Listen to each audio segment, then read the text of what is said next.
Welcome to all of you. I'm Maria Rodriguez Alcázar. I'm board member at the European Youth Forum, and I'm very happy to be hosting this virtual forum where we will launch the Youth Progress Index. First, I want to acknowledge how difficult this year has been. The pandemic has brought a loss of jobs, also have given rise of many health issues, and in particular for young people, mental health issues. It has impacted in our education, in our access to digital rights, but also it has meant a loss of a lot of human lives. So young people have been among the most impacted by this crisis, and it will be us and the future generation who will suffer the most if we don't resolve now both the impacts that have been created during this crisis, but also the climate crisis. The reason why we have created this Youth Progress Index is both to create hard data about the lives of young people, but also to inform policymakers and investment decisions. This is the second edition of the Youth Progress Index, and we are particularly proud of what we have managed to do. We have a 10-year series looking at trends in terms of young people's well-being and the access to our rights from 2010 to 2020. Second, we have looked deeper into some issues related to COVID-19, the digital revolution, and also a shrinking space for young people. And thirdly, last but not least, we are pioneering a sustainable adjustment to the index, but we are particularly excited ahead of the COP26 that is happening this year. So now what we need is for policymakers to take note and use the data and inform policies that they are making. But also we hope that this Youth Progress Index will be useful for youth advocates across the world to jump from the index to action. We have today an exciting program and a lineup of speakers. So I invite you to please engage in the social media conversation through the hashtag YouthProgress. A few of the sessions that we will have are interviews that we had in the past few days, but the majority of the sessions will be live sessions. So you will have as well the possibility to engage in the discussion, asking your questions by the hashtag AskYouthProgress. Also, for those speakers that participated in recorded interviews are willing to reply to your questions. So please do use the hashtag AskYouthProgress to also ask them your questions. With further ado, let me introduce my fellow colleague that is the first speaker in our session today. I'm welcoming Silvia Marcula, the president of the European Youth Forum. For those who don't know, the European Youth Forum is the platform composed by more than 100 youth organizations and national youth councils across Europe, and is bringing the voice of young people in Europe and engaging in policy making. So please, Celia, the floor is yours. Thank you very much, Maria. It's my great pleasure to be here today at the launch of the Youth Progress Index. And we at the Youth Forum, we work every day to empower young people to participate actively in society and to improve the conditions for young people in their lives. We represent the interests of young people in Europe and youth organizations in Europe and work to advancing the rights of young people. And this is really the perspective that we're looking from when we look at the world, how we can improve those rights that we have as youth and as a generation. Now, I'll be briefly speaking about the Youth Progress Index and why it really matters, but I also have the great honor to present to you our Youth Progress Index ambassadors. We'll come to that in a minute, but firstly on the Youth Progress Index. Now, as Maria noted, youth over the globe have suffered quite a lot from the consequences of the COVID-19 pandemic, and yet it didn't impact all of us equally. What the pandemic has really done is to further multiply and expose existing inequalities in the world. So the poorest and the most marginalized in our societies, they also were the ones suffering the most from this pandemic. Now, if we look at GDP alone, when we measure progress in our societies, we miss a lot of those inequalities in our societies and between countries as well. We miss some of the elements which are crucial if we want to improve the quality of young people's lives. Now, that's really what we're trying to do with the Youth Progress Index. We're trying to provide a tool for policymakers, as well as for us as activists, to look beyond just economic indicators and look more at the social progress and environmental indicators. Now, we believe, together with many others, that it's crucial to also achieve the Sustainable Development Goals through this matter, through looking at our societies holistically in that regards, not just at the economic factors. And this is very relevant for young people. In our view, sustainable development, it should be regarded as an organizing principle. It's a cross-cutting theme with three interrelated domains: the society, economy, and the environment. And it should be supported. It should support this vision for a society in which the needs and rights for everyone, including future generations, are met. And also that those rights are met within the boundaries and means of the planet. In our work, we aim to embed this sustainability dimension and a rights-based approach in everything that we do. We try to ensure that we do not only represent the interest of young people here today, but also the rights of future generations of young people on the European continent and beyond. Whether we talk about access to jobs or social services, about access to education or clean air, we will always aim towards advocating for those topics that with that intergenerational perspective in mind, and also the planetary boundaries. And in that sense, the Youth Progress Index that we are launching here today, with its which is our flagship report, it's a milestone, not just that, it's a step towards something. It's not the end point. It's a tool to help you and all of us to identify where investments are needed to improve well-being. So from our side, we're going to connect it with the large variety of topics that we work on with policymakers. And we hope that you will do the same. It's not just a milestone in our advocacy work this year. The Youth Progress Index is a second edition in what we hope will become a series of Youth Progress Indexes.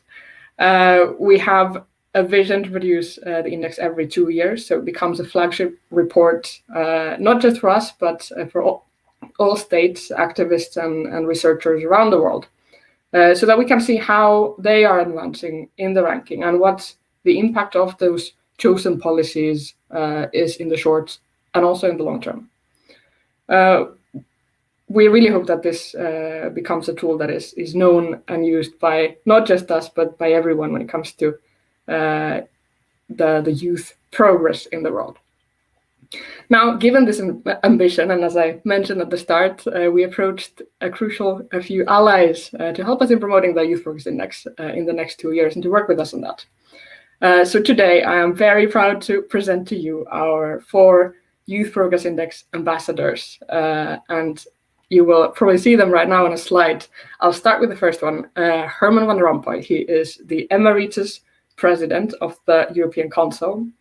At the time of his election in 2009, he was Prime Minister of Belgium, and he has also served in a multitude of other government positions, such as Speaker of the House of Representatives and Minister of Budget. And it's my great pleasure to work with Mr. Van Rompuy in the conference on the conference on the future of Europe. I'm part of a high-level group in the Committee of the Regions, which Mr. Van Rompuy is chairing.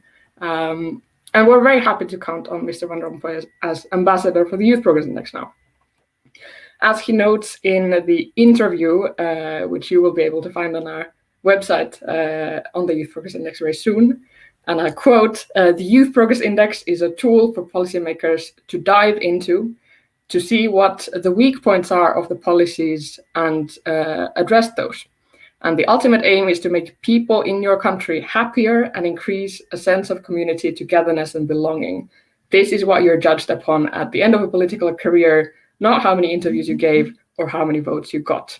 So these are some welcoming words also from him. Unfortunately, he couldn't be here with us today. But moving on to the next one, we have Niklas Ninas, who is a German member of the European Parliament for the Greens, and he's the co-chair of the European Parliament Interest Group on Youth.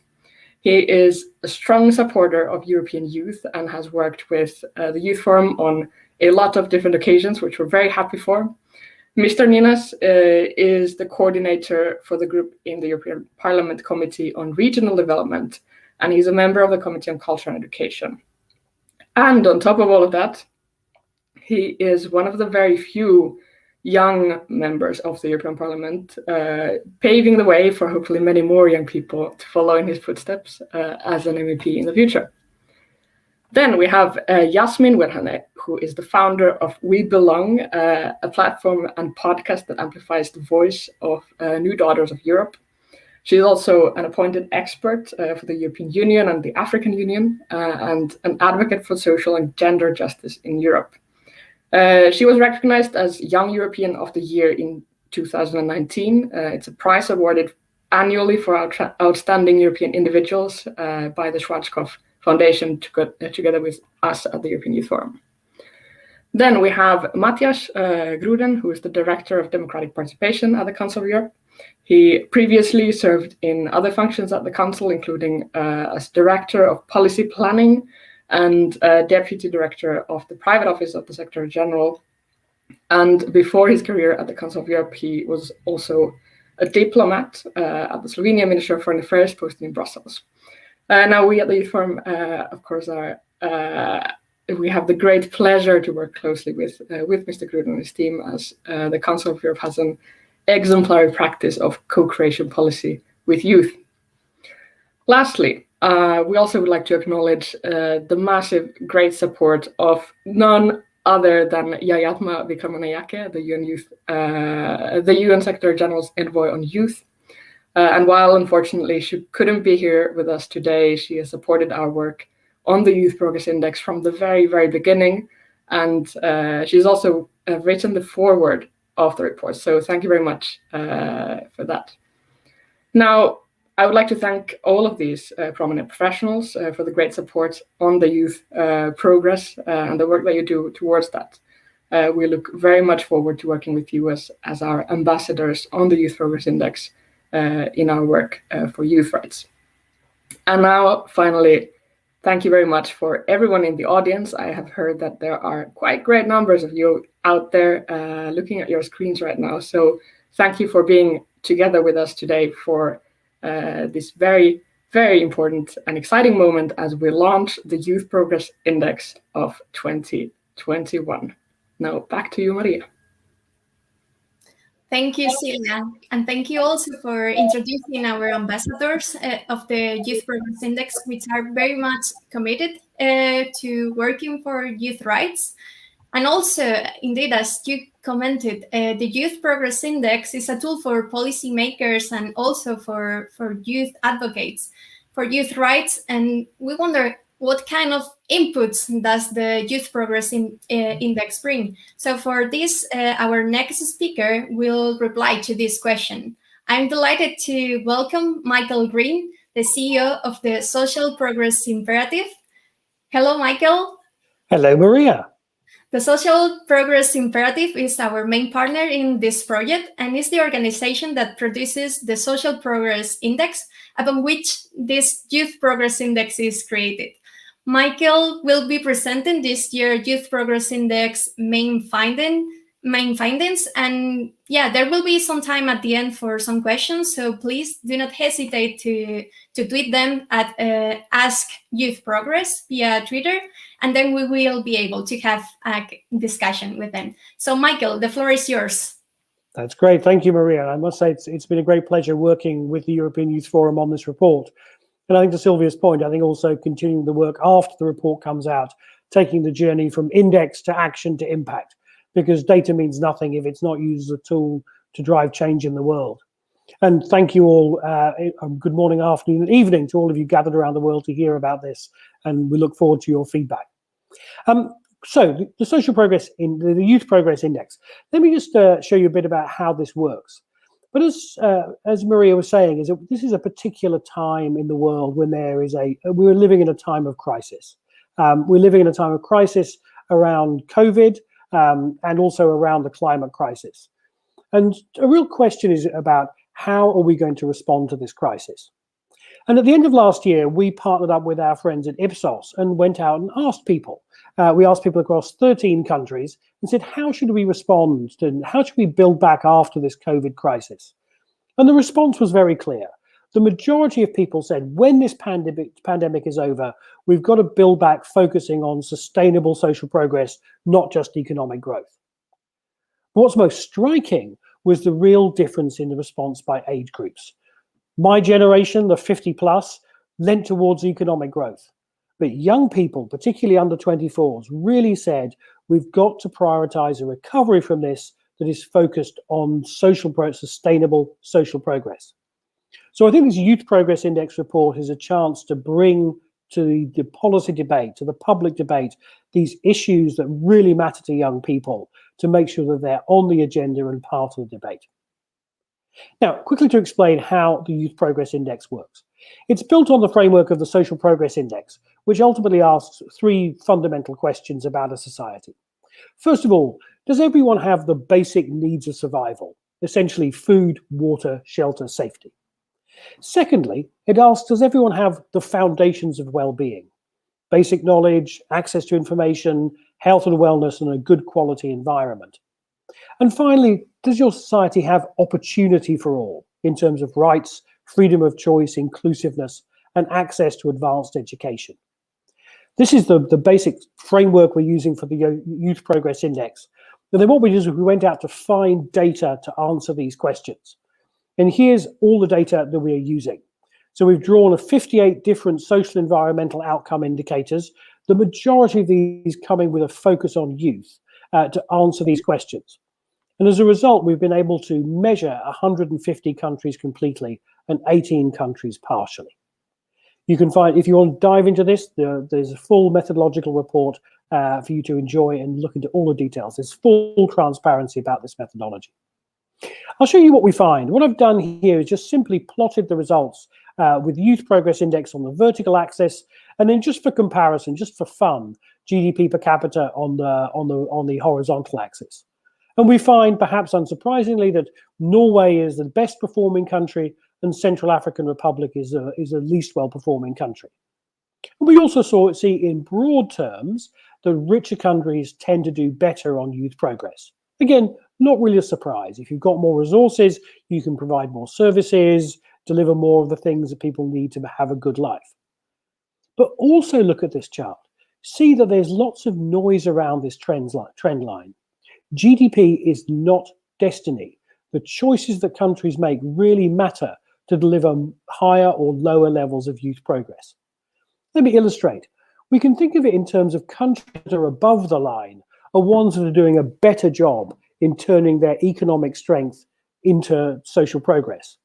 So countries like Nepal, Costa Rica, and Portugal are all overperforming on delivering youth progress relative to their wealth. Whereas other countries, Angola, the United States, and Singapore, although the USA and Singapore are both rich and pretty high social progress, they're actually underperforming in delivering on youth progress for their populations. So that's just a quick snapshot of what we're finding here on a country basis. And as I said, there's plenty more detail about each country in the report, and lots of detail to look at your own country. I want to just take a moment though and look at what this means for the world as a whole.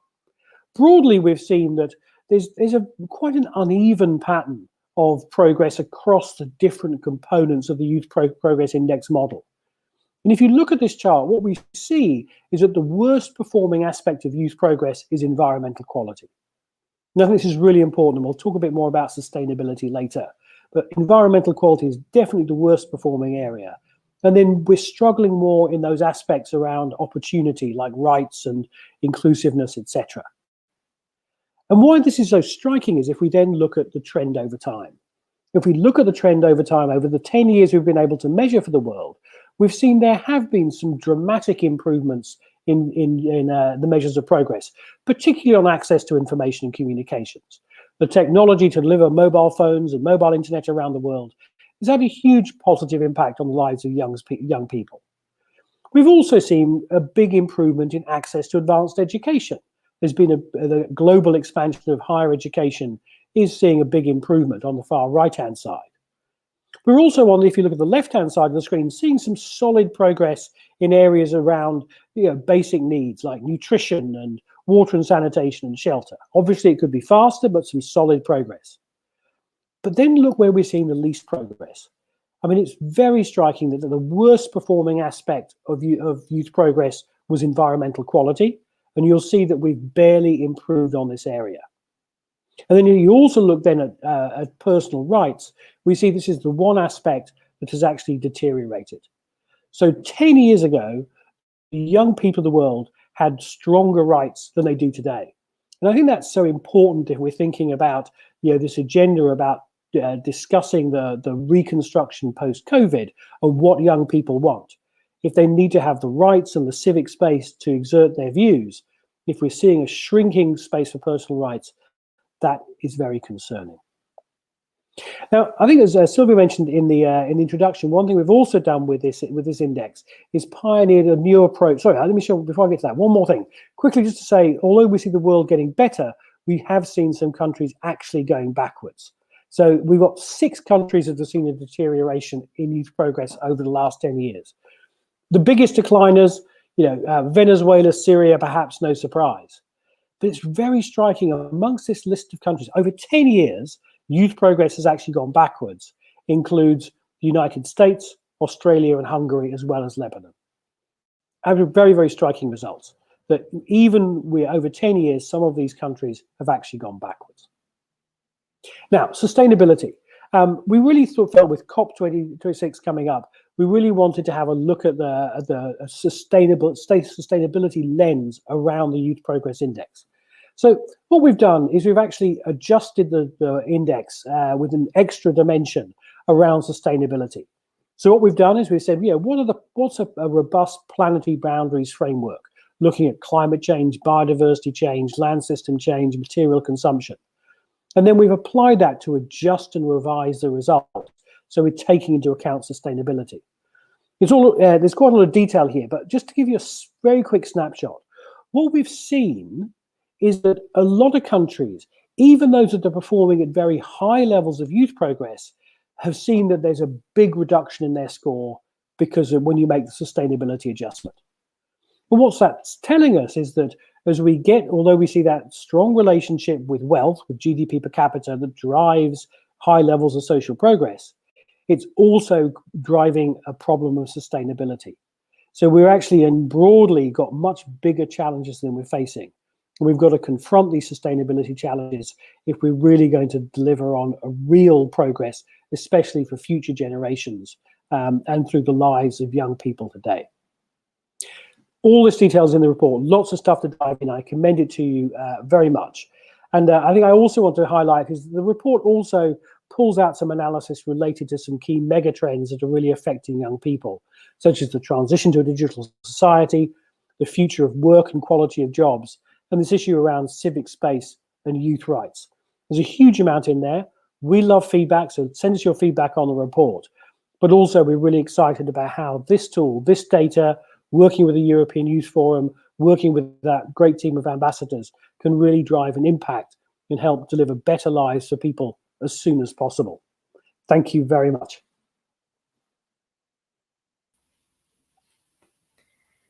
Thank you, Michael, for sharing these results of the Youth Progress Index.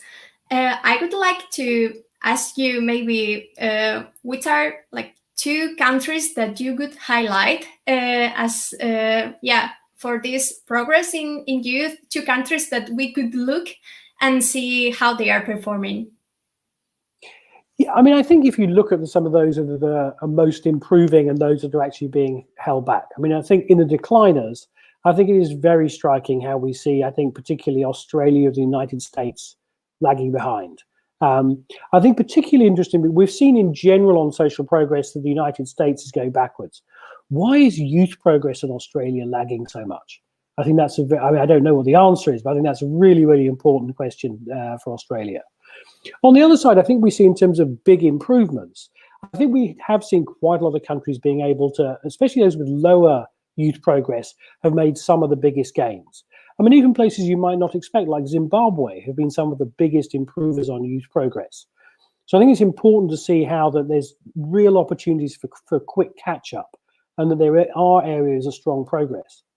I do think this finding around declining scores on rights is really important, because that's across the income scale. That's such a broad-based trend, and a very worrying trend in the world. And if we, and it's, I mean, we talked at the very beginning about rights-based approaches. If there's not the space for rights to be exerted, we're going to get a very distorted development pattern, and we're not going to deliver on the things that really matter to young people, I think.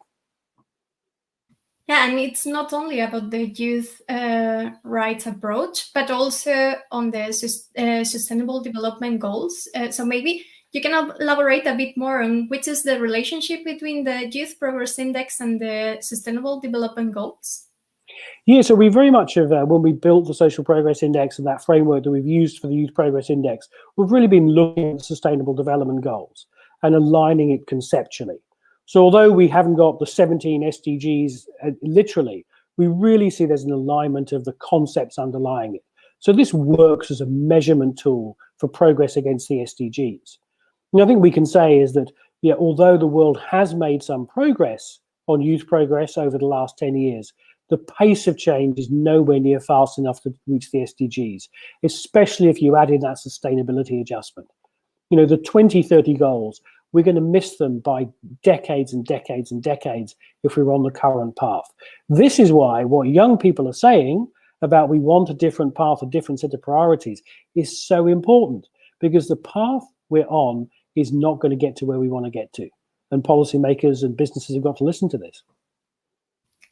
Thank you a lot for these highlights, Michael. I would like to invite again our audience to keep on tweeting, keep on the conversation on Twitter through the hashtag #AskYouthProgress, and you can send more questions to Michael Green, so he will reply to them regarding the Youth Progress Index. Thank you again. And as I said at the beginning, now we have this fantastic index, but what we need now is for policymakers to engage with it, so we can create better youth policies based on this evidence that the data are giving to us. This brings me to our next topic in the agenda today, that is the climate change, innovation, activism, or governance. For here, we had a pre-recorded discussion with Sophie Sutherland, who is the Global Communication and Marketing Director of the Social Progress Imperative. And we recently engaged in discussion with Aditi Maheshwari, the Director of Climate Action at the United Nations Secretary General Climate Action Team. So after this interview, we will have Ryan Heath, who is the Senior Editor at Politico, who will be holding as well a live discussion. Don't forget to tweet your question at #AskYouthProgress, so that we will be able to have your question on a stream to our panelists later.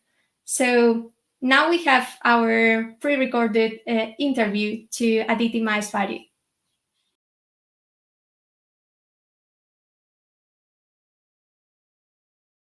Director of Communications and Marketing for the Social Progress Imperative. Joining me today, we have Aditi Maheshwari, who is the Director of Climate Action in the Secretary General Climate Action Team at the United Nations. Aditi, thank you so much for joining us. We're delighted to have you. Thank you so much. It's a real pleasure to be here, and thank you for the invitation. No, definitely. I mean, it is a huge year this year for climate. Coming up in November, we have COP26. Obviously, that's got to be on your mind. Big things that we're facing down. Would love to hear a little bit about what your plans are for the summit, what your hopes and dreams are, what success coming off the back of it would really look like.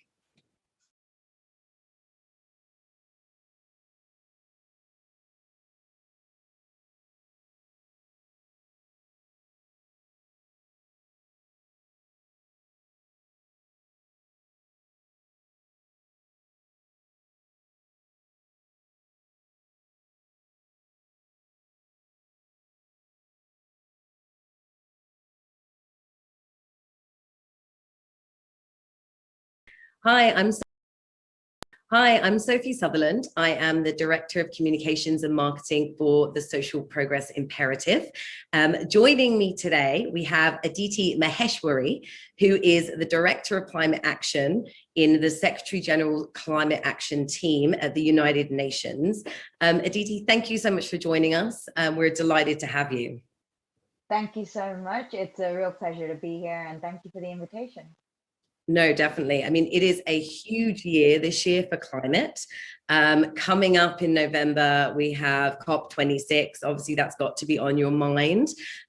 Big things that we're facing down. Would love to hear a little bit about what your plans are for the summit, what your hopes and dreams are, what success coming off the back of it would really look like. Thanks.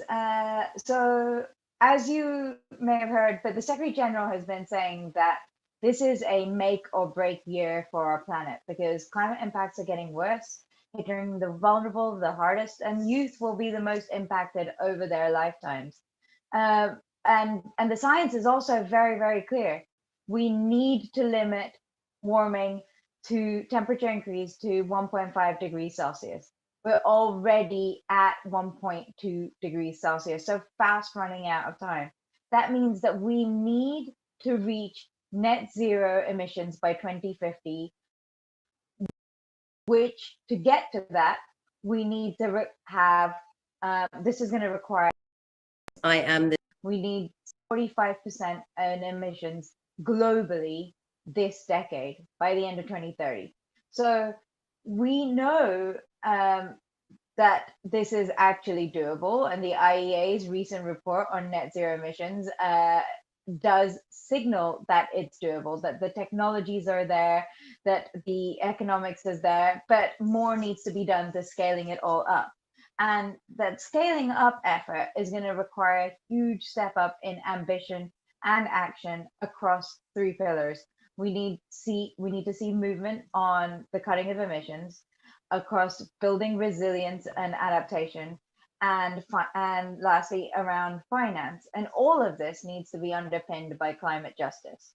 From our perspective, fortunately, the world already has the framework within which to operate, the Paris Agreement, which requires countries to ramp up their national commitments every 5 years. This year is such a year, and this is why COP26 in Glasgow is so critical. How optimistic are you feeling about that? I mean, you sounds like you feel full of hope, and that the COP is going to make this happen. Are you really feeling that optimistic about our chances right now? Well, we're seeing movement. This time last year, 30% of the world was covered, 30% of emissions were covered under net zero emissions targets. Now, this year, we're already at 73% of global emissions being covered by net zero emissions targets and so there is movement. The direction of travel is there. We're also starting to see that positive movement from the G7. The recent commitment that they put in place to end international coal financing was really welcome, and it's something that the Secretary General has been calling for over several years. And so we are getting to I think we're approaching a point where that domino effect is in place. Fingers crossed, but that's what we're hoping for.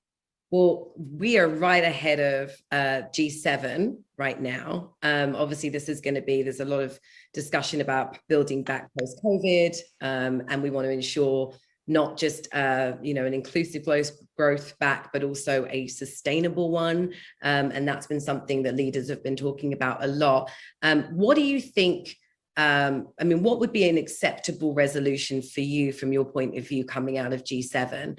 And what would be completely unacceptable?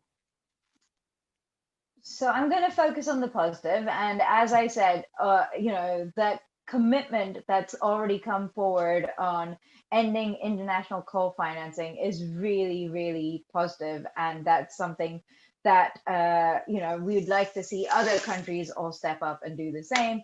But it's crucial now that the G7 and all major economies also shift their subsidies from fossil fuels to renewables. to sort of help accelerate that shift away from coal.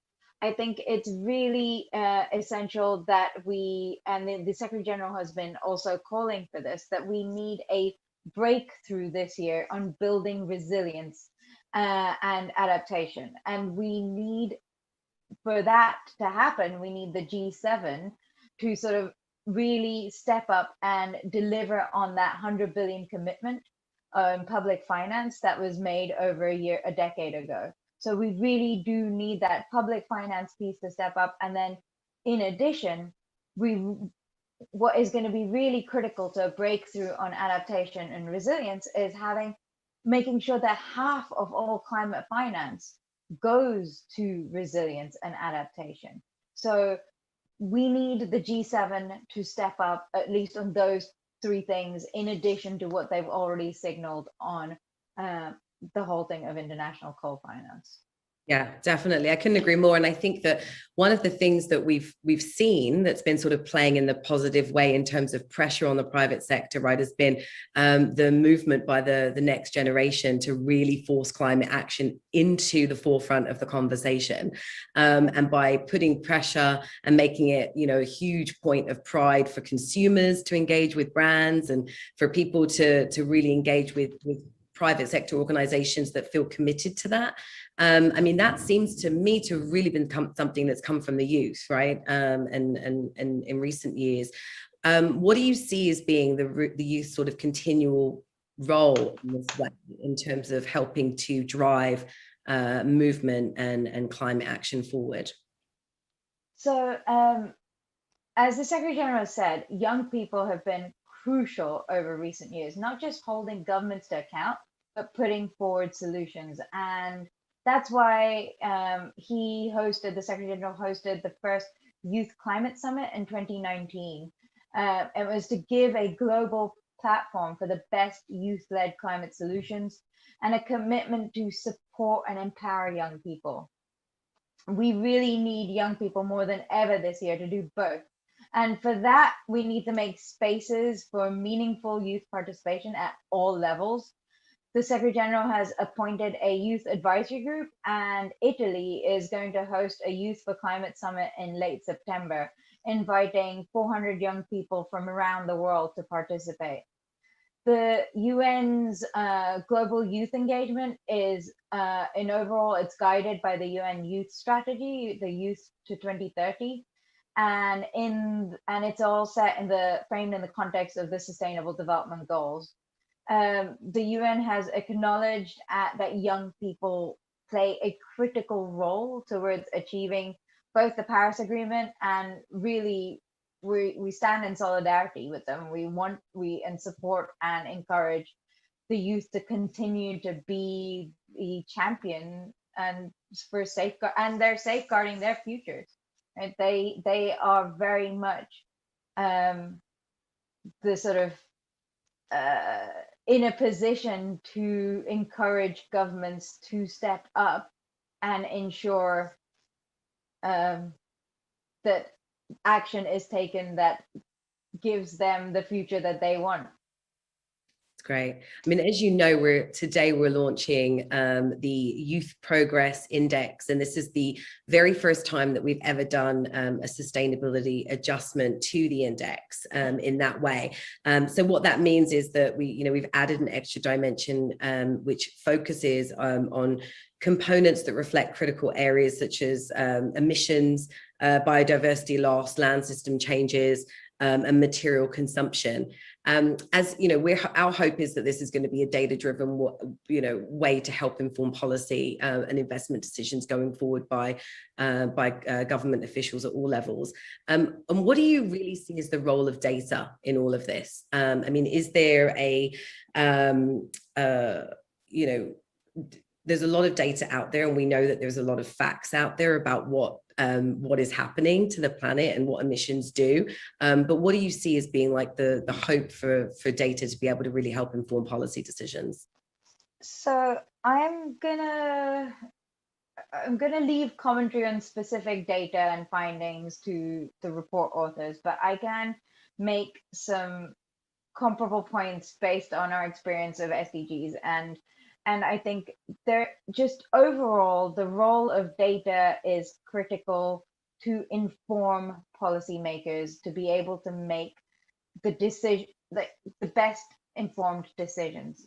Data on impacts, data on risks, data on sort of exposure, data on vulnerability. Those kinds of data are critical for policymakers to be able to integrate climate risk into their policy decision making, into investment decision making, into procurement and budgetary decision making, all of which then ultimately impacts how we roll out resilience and adaptation, and also and making sure it's targeted. And so data is critical. But I think beyond that, in thinking about this, we simply cannot meet goal 13 and the Paris Agreement goals if we don't drive forward progress across all 17 SDGs and vice versa. And we need to make sure that we have data to underpin that progress, and also to measure and track progress. It's not just informing what needs to happen, but also to be able to see what has been happening and where the gaps are and where we need to step up. And I know that we need to take a holistic approach to all that we're doing here on the SDGs and the Paris Agreement. And it's been a very tough year for many young people, between COVID, the climate crisis, youth unemployment, mental health challenges, loss of life on a large scale. But the challenges and solutions are deeply interlinked, and it's now beyond doubt that societies that take a holistic approach to climate action, integrating it into all aspects of policymaking, will deliver huge advantages across many areas: equality, health, opportunities for better lives. So that is why it's critical that the trillions that are being spent on COVID recovery are aligned with both the Paris Agreement goals and the SDGs. Great, thank you. I mean, one last thought from you. You mentioned it has been a very, very bleak year for youth around the world. Is there any final message of hope or optimism or advice that you would like to implant on the youth that are with us today? It's been an incredibly challenging year on so many levels, and yet the youth have demonstrated resilience and been an example for the world writ large. They have stepped up in so many ways, and they have continued to push and prioritize and call for movement on issues that are important to them. And that perseverance and resilience is really critical to delivering and continuing to drive home the messages that you have been articulating so well, and pushing for the changes that you have been calling for. They are your efforts are bearing fruit. You are seeing this in terms of the kinds of movement and the level of ambition that's starting to emerge on climate.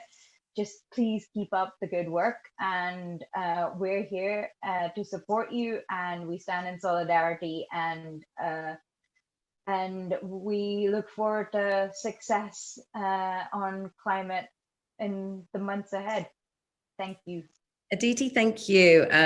Really, it was wonderful to have you. Really appreciate you sharing your thoughts and those very inspiring words. Good luck at COP this year. We will be sending positive thoughts for good progress. Thank you again for joining us. It was such a pleasure. Thank you so much for having me. It was great to be here, and good luck with the rest of the meeting. Thanks.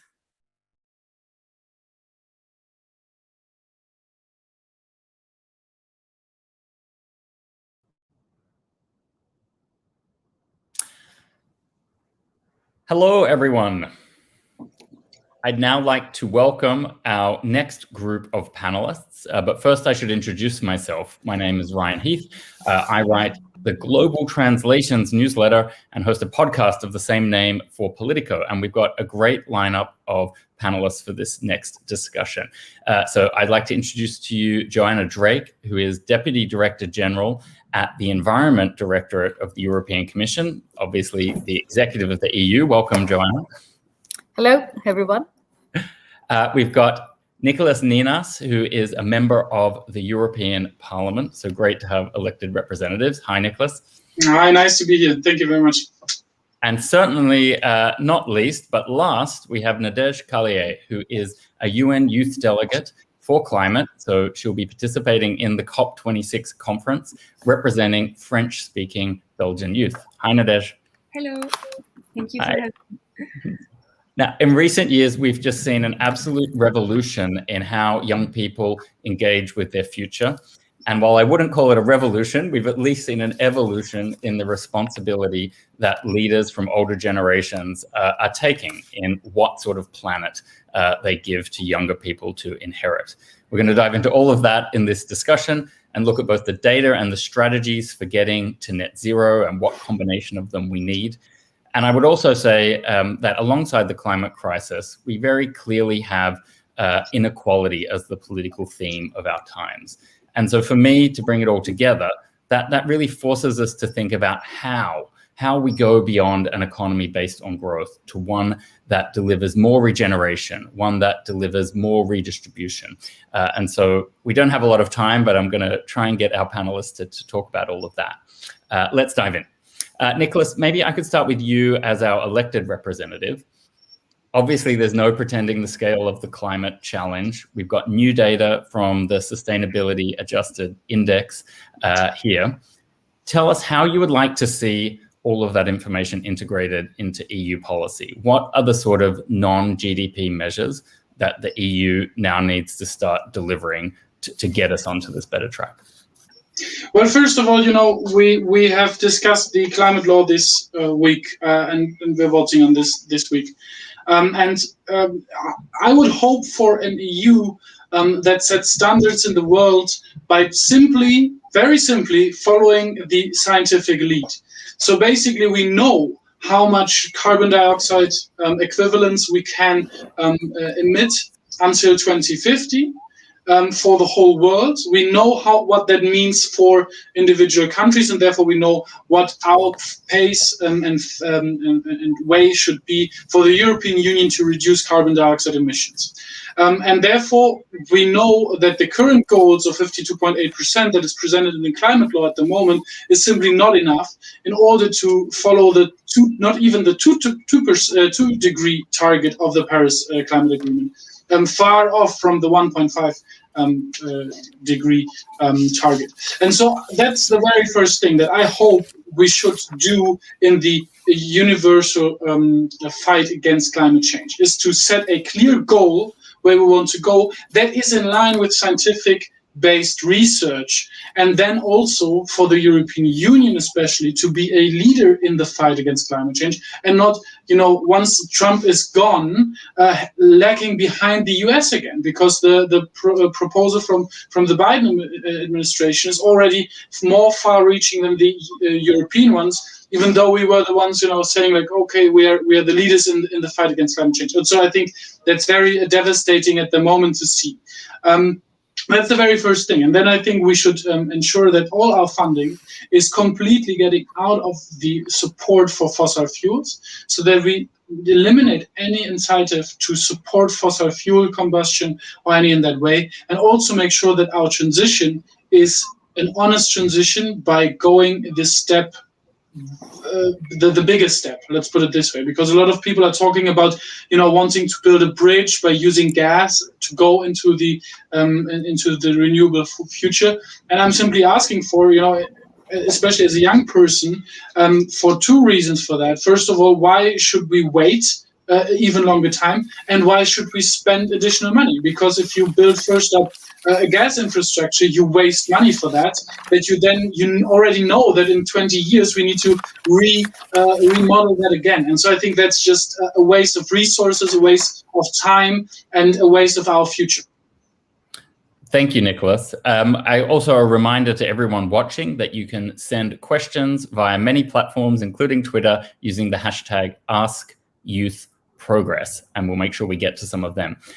Joanna, Nicholas points to a lot of logic in how the EU should construct its policies. Can you fill us in on what some of the political or policy obstacles there might be in delivering such a clear logic? And also tell us a bit about how the European Green Deal fits into delivering the sort of just transition that we need. Right. First of all, before anything else, this is a forum for youth, and it's celebrating the youth's, I would say, activism and also positivism going forward, expressing hope. So I want to recognize that, I want to acknowledge that, and I want to fire up that as well. That youth need to remain at the center of this, not only activism, but I would say meaningful engagement as well. Number one. Number two, the Green Deal is all about a systemic approach to an endemic problem that we have been building up ourselves and maybe ignoring for far too long. So what the Green Deal aims to do is actually to join up all the dots between different policy areas.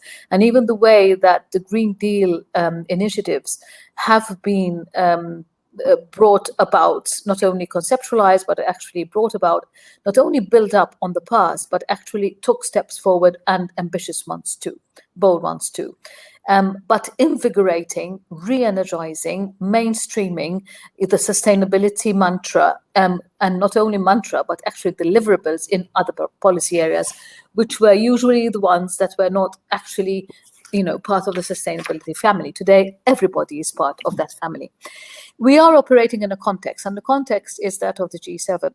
As we speak.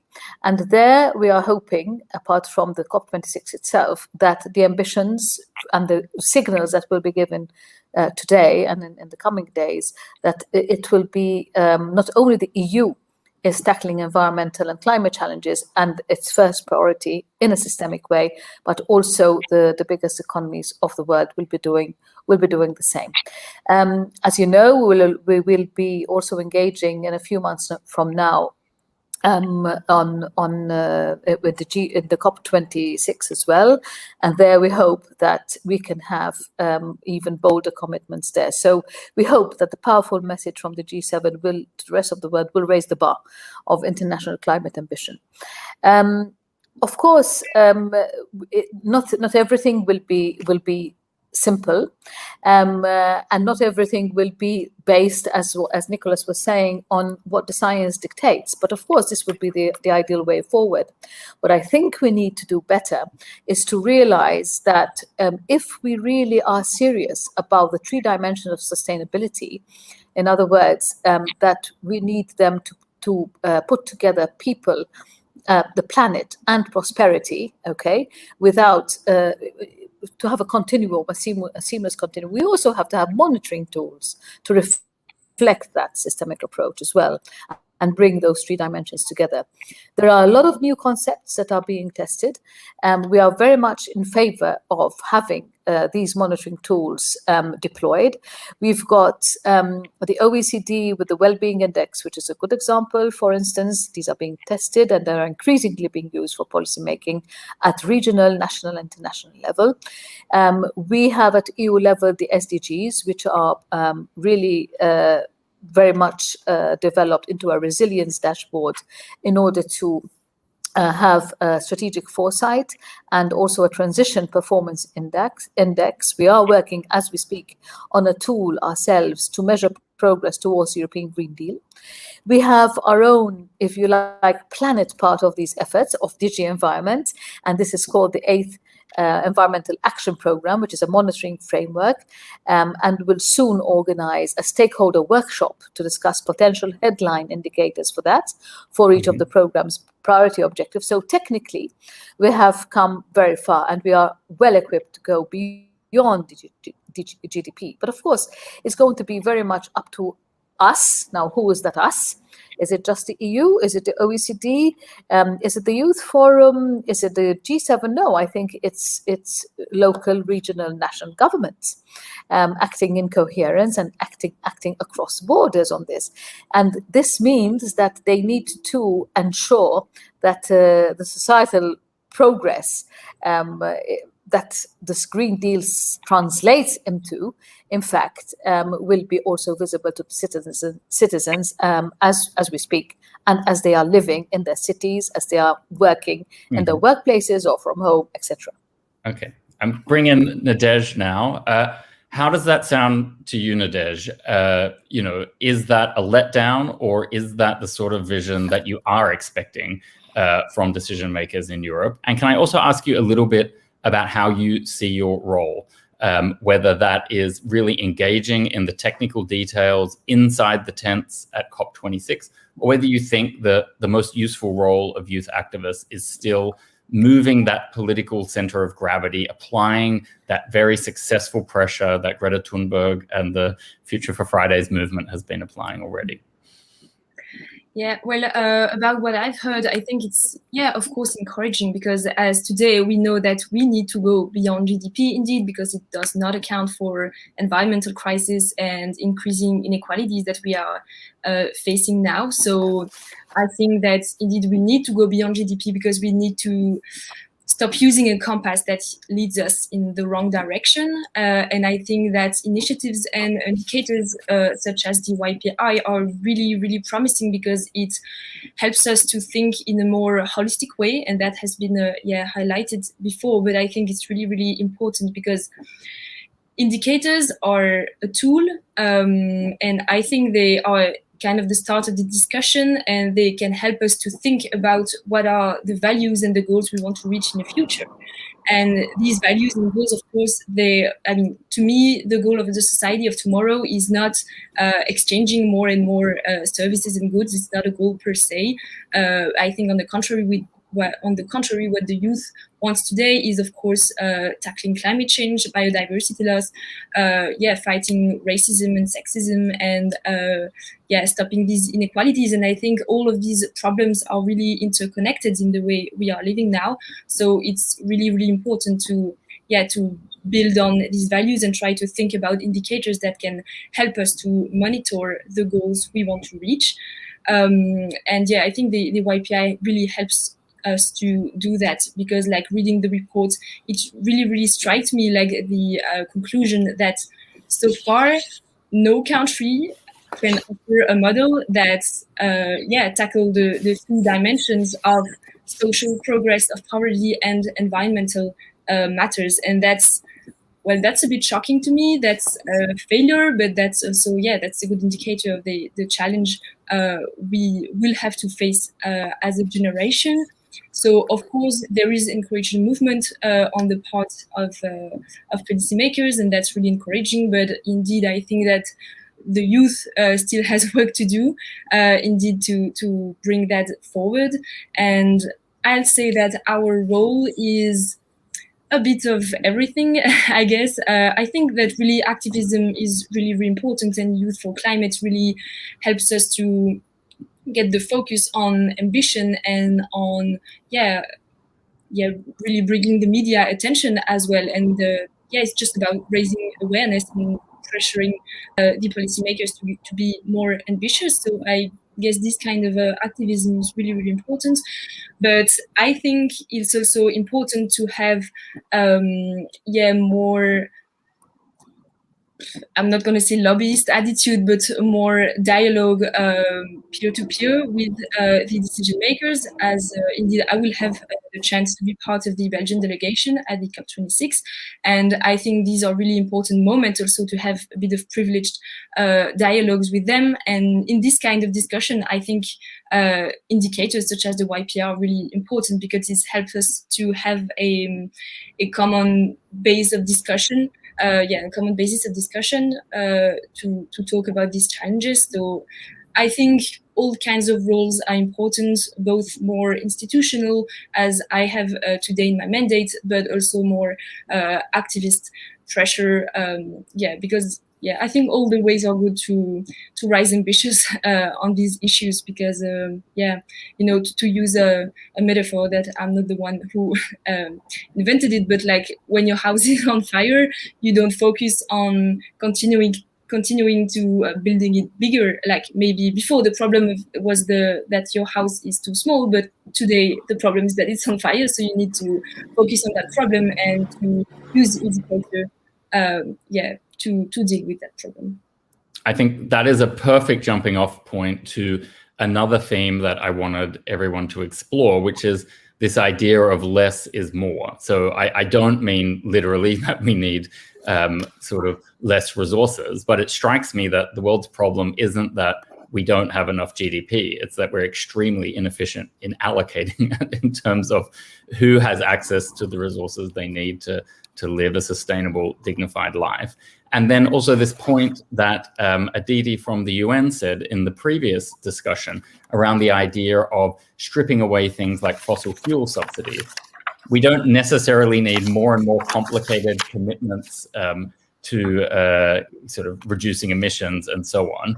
If we would just strip away some things like the fossil fuel subsidies, then we'd be much more able to get to these broader headline targets and meet some of the other commitments that are already on the table.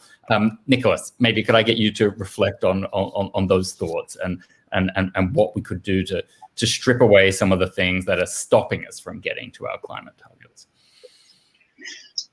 Yeah, well, you already mentioned it, like stopping investing in harmful industries is the very first step, to basically not use the resources, the limited resources that we have, also in a bad way. I mean, that's the very first thing to do. I think it's also very important that we have a certain price, a realistic price for carbon dioxide, in order to ensure that we actually that not the society takes over that price, because that's what's happening at the moment. We are all paying for the fact that BP and Shell are extracting oil and combusting in it, and that big like REWE, for example, RWE, for example, is combusting coal in the middle of Europe, and so on and so forth, right? We are all paying that price because we have to invest then in higher dams and in every measure to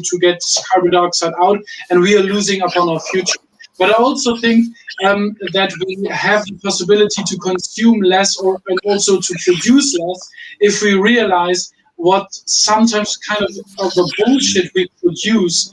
If you look at the supermarket, for example, especially in kids' toys section, I always find fascinating how much plastic stuff there is that has no additional benefit, neither for the kids nor for the parents. But that's true for so many sections of the supermarket today, where we really have to question ourselves, do we need to produce that? Do we also need to invest time of people working on it to produce? And that's true for so many different services as well that we do in Europe all the time. And whether it's not maybe more useful to use that time that we would save as workers to produce that stuff and use that time for ourselves and value that time that we have to come together with people. I think the corona pandemic has shown that there's something more valuable than expensive furniture, because you like it for maybe a week, and after that you realize what you really want is friends sitting on the furniture and not so much having it stand around. So it's basically a wooden plank is better filled with friends is better than an expensive leather couch. And maybe we can invest more in that to bring people together, to enjoy time together and to value the time, because time really is the resource that we have the least of. And so, yes, I would really love to see our society focus in future less on GDP and more on time well spent, quality of life, rather than mass production. I felt that sofa comment very closely. I just put a new one, and I'm now going to spend a lot more time getting friends to sit on it, Nicholas. Joanna, how do you feel about that? Is it realistic that we get European governments to end fossil fuel subsidies? Is that the sort of focus that we need to have now, or is the EU institutions going to take other approaches? Well, I mean, Europe is the only continent in the world that has committed to carbon neutrality by 2050. So it is very much focused on making it happen and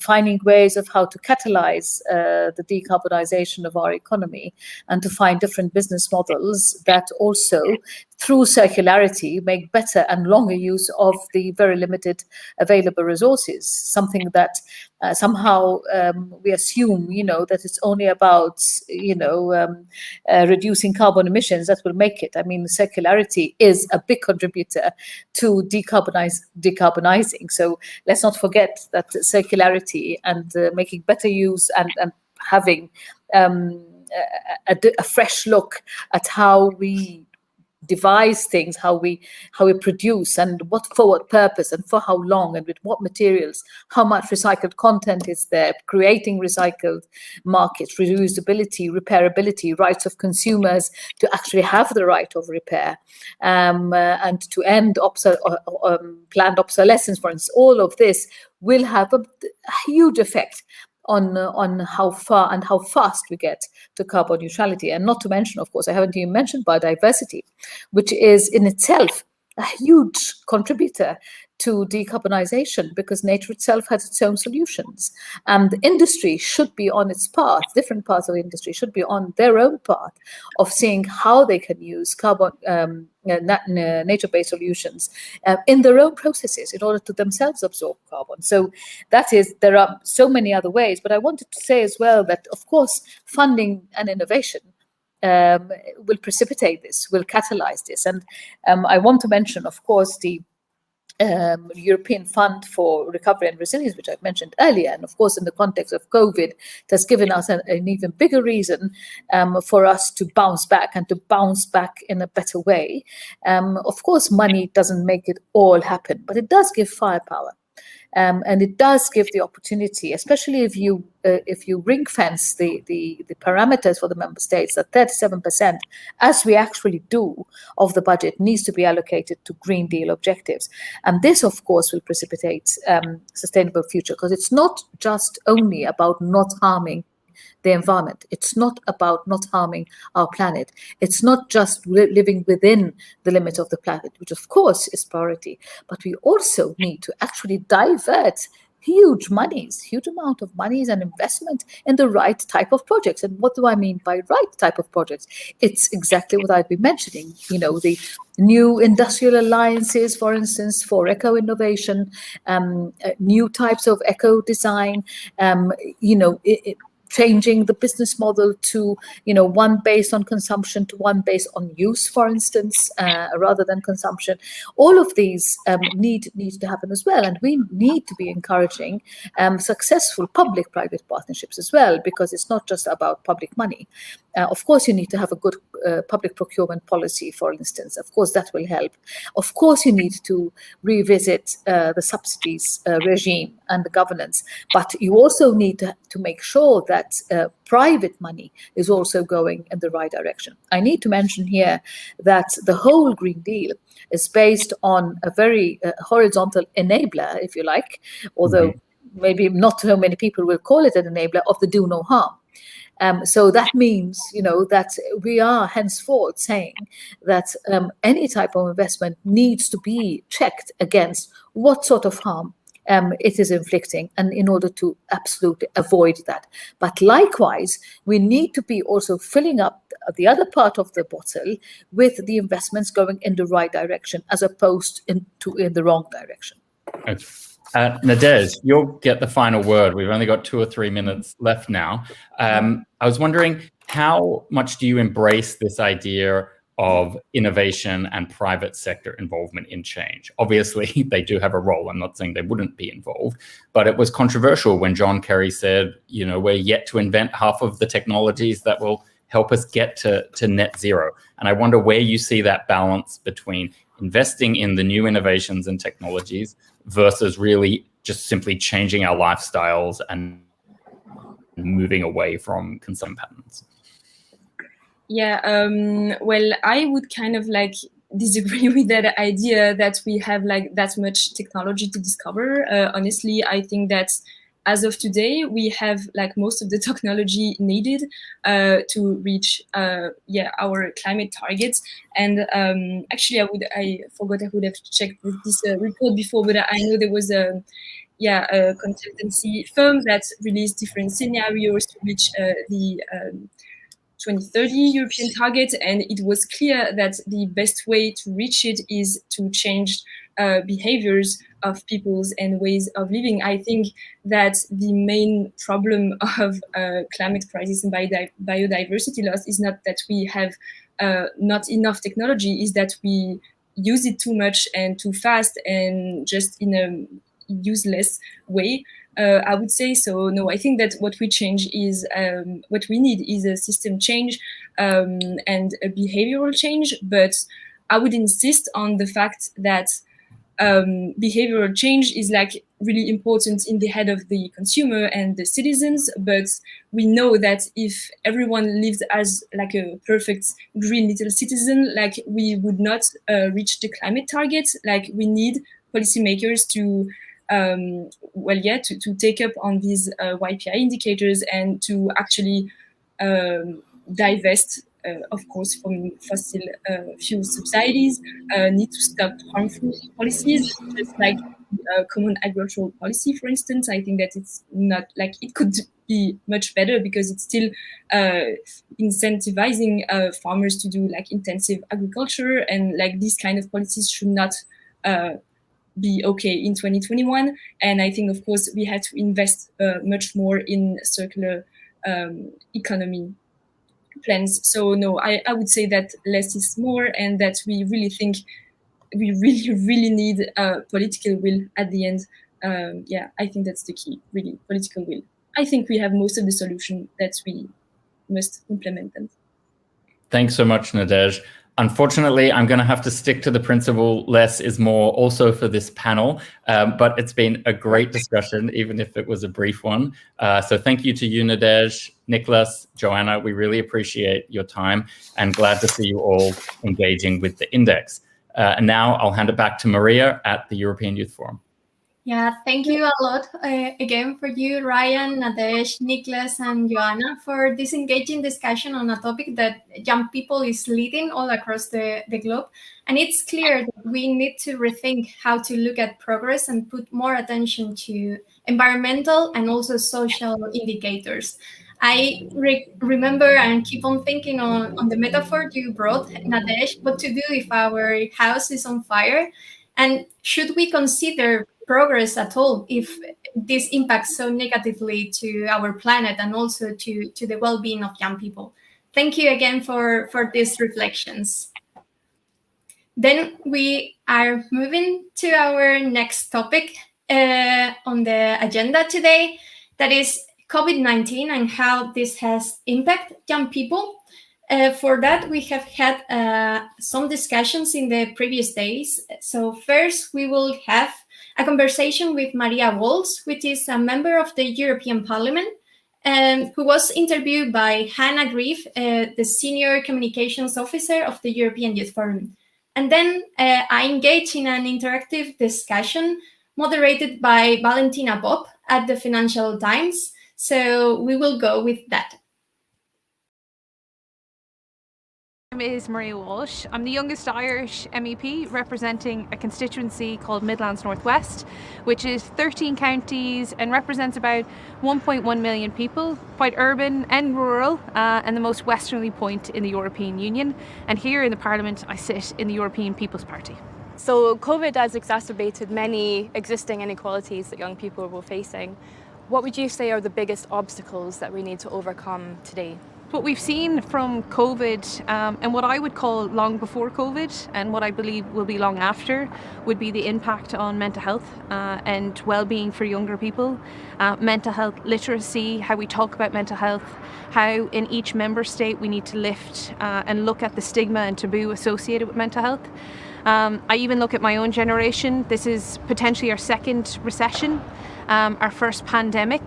And when you look at that and you look at the numbers and the fact that it's reports are showing 1 to 3 years post the recession that we've really seen this increase on mental health. I believe this will be our second pandemic, and it's certainly something I'm very conscious of. While it's not a competency of the institution that stands behind me, I am calling on and working with MEPs from right across the political house to develop and bring forward a European year of good mental health, so that we look at how mental health can be worked on cross-sectionally. So policy groups, youth organisations, MEPs, national member states, that we're looking and every time our finance ministers sign a check or we're deciding on a new strategy, that we're constantly bringing in the mental health element to it. So for me, mental health is something that I really believe from a youth perspective as a young politician. If I don't constantly bring it forth, particularly now at the crossroads that we're at, then I'd be doing a disservice. So COVID-19 has led to a sharp rise in youth unemployment, with many young people facing and difficulties in finding entry-level positions.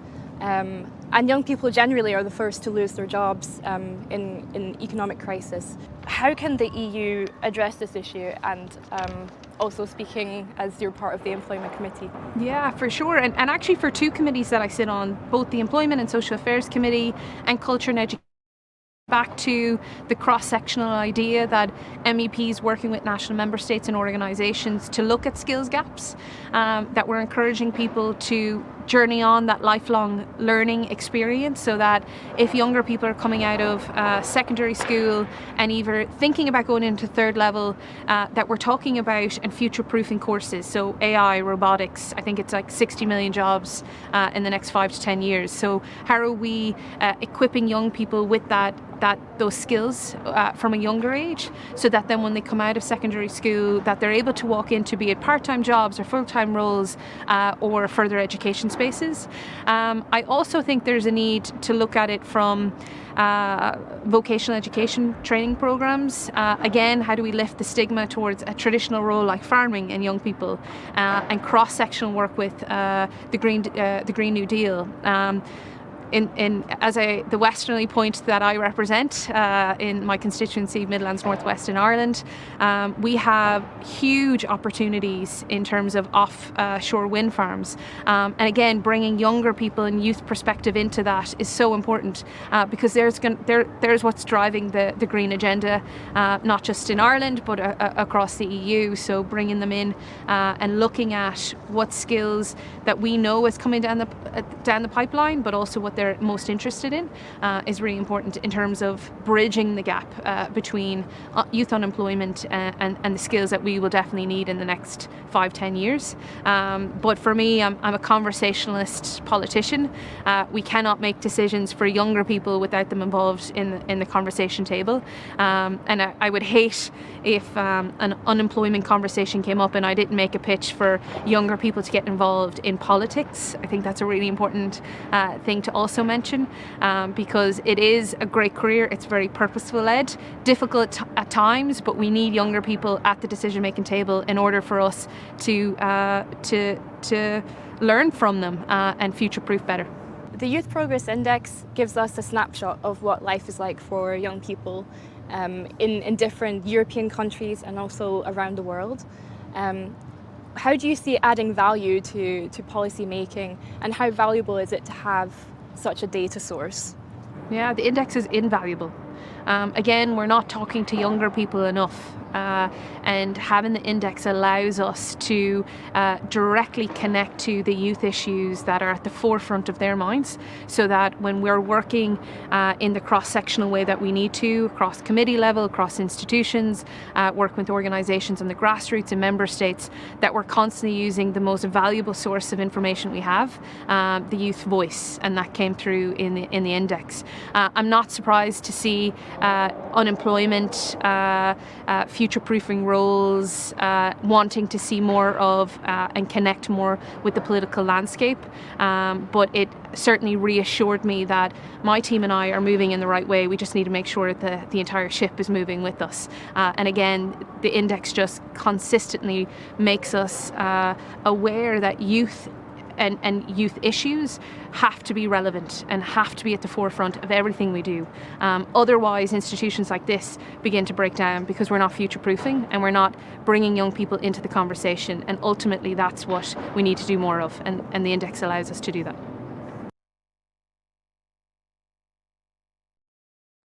Well, hello and welcome everyone. I'm very pleased to be the moderator for this session. My name is Valentina Popa. I am a journalist here with the Financial Times. And on this panel, we will explore what COVID has done to young people around the world, what the fallout is, but also how we could bring back optimism and give some hope to young people around the world.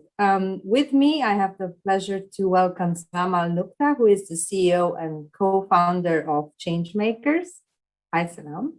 And Maria Rodriguez, who is the member of the European Youth Forum Board. Hi, Maria.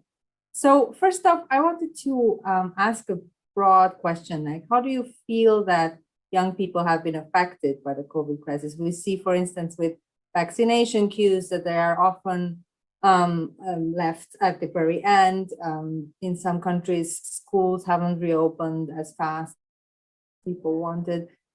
So what impact do you see, Salam, on young people with the COVID crisis? Yes, thank you very much, of course, Valentina, for the introduction, and it's a pleasure to also be here. Well, if I'm going to speak about inequalities and the changes that COVID-19 brought to our lives, it's a very broad, of course, topic.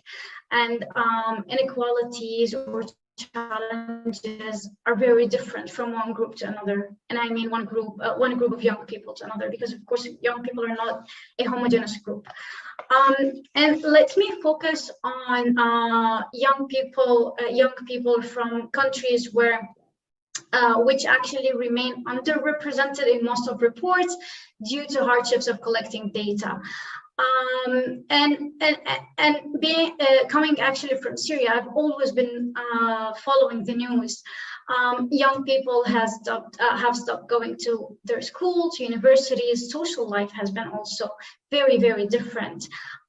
If it's a big family, then the whole family is in the house. If it's a small family, then it's probably that the young person does not get a lot of interaction with other family members. So it's a lot of changes on many levels: academic, professional, social, and emotional life, and emotional aspects. This is the answer in a nutshell. But if there is an opportunity to, of course, talk more about this, then I'm happy to elaborate. Okay, thank you, Salam. And Maria, from your perspective, maybe you can also talk a little bit about what the European Youth Board is doing, and how do you see the problems currently facing young people? Yeah, indeed. Well, thank you for engaging in this discussion. Actually, what we have seen, we made a report together with the International Labour Organization in 2020, last year, after the COVID pandemic just started. Mm-hmm. And we realized that young people have lost our jobs 2 times faster than the general population in the worldwide, in all the world.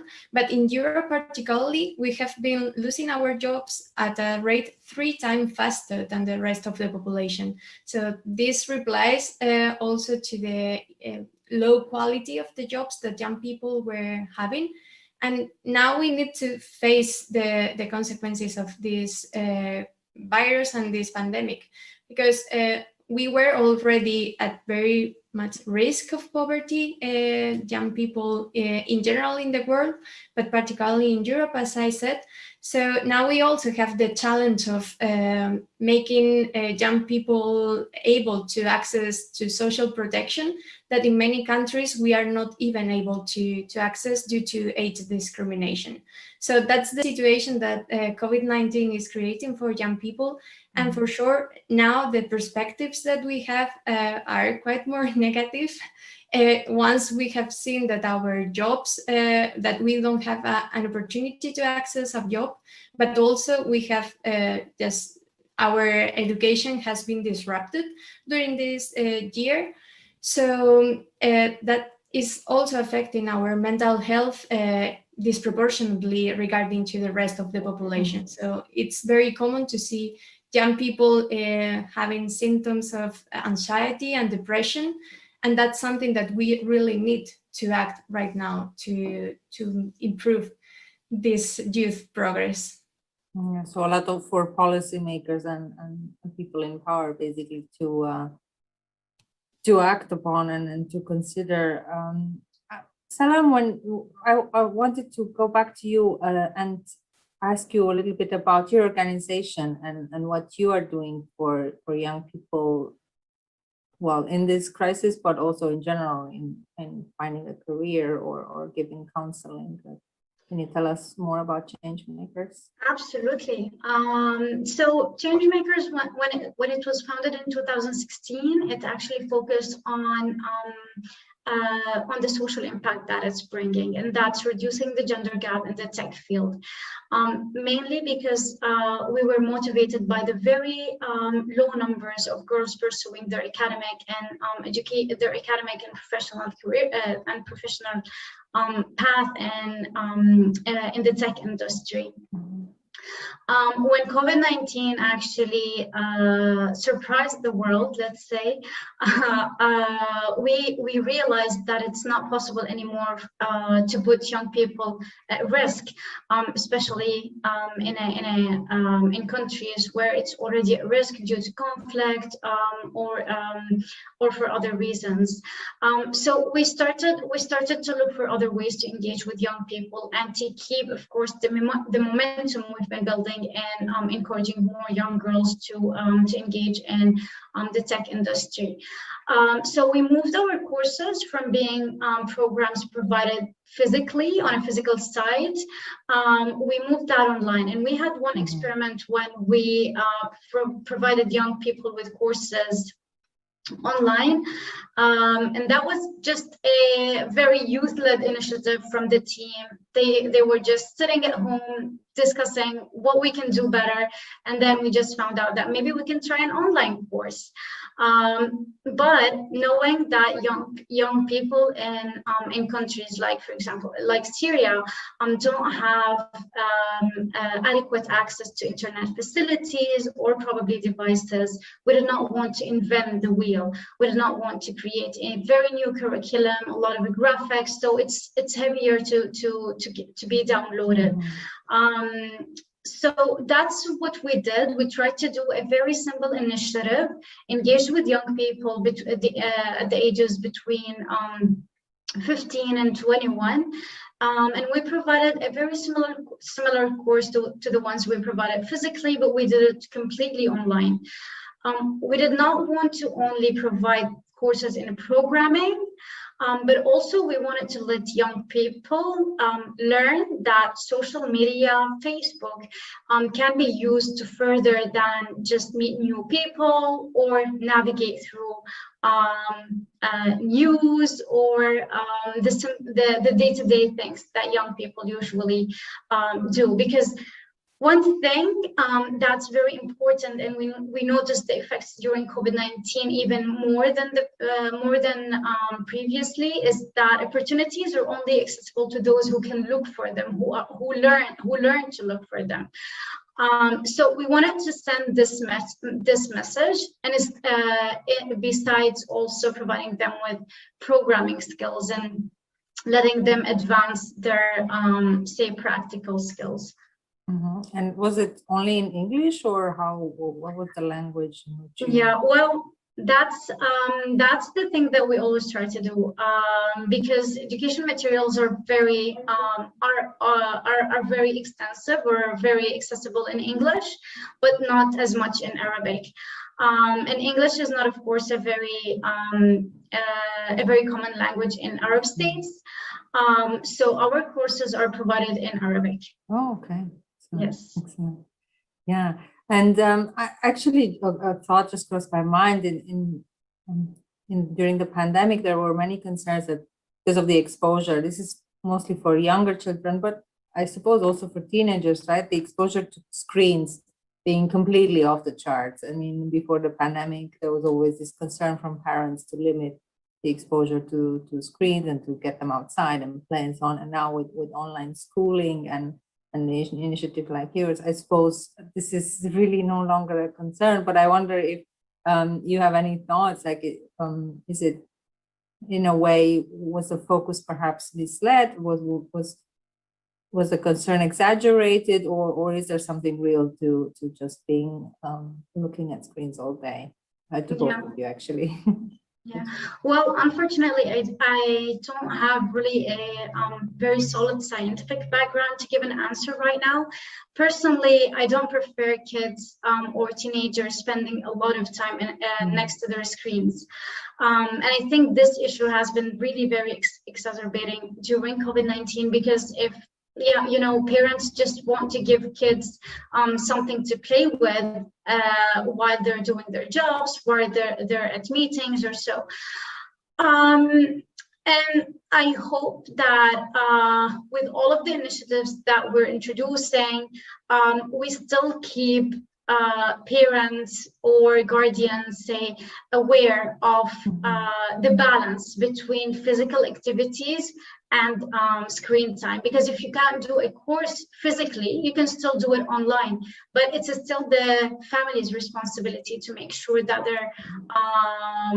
their kids, of course, are engaged in physical activities. And it does not really have to be outside with a lot of other people, right? So it can still be with the parent, and I think it's a very nice way to strengthen the bonds in the family.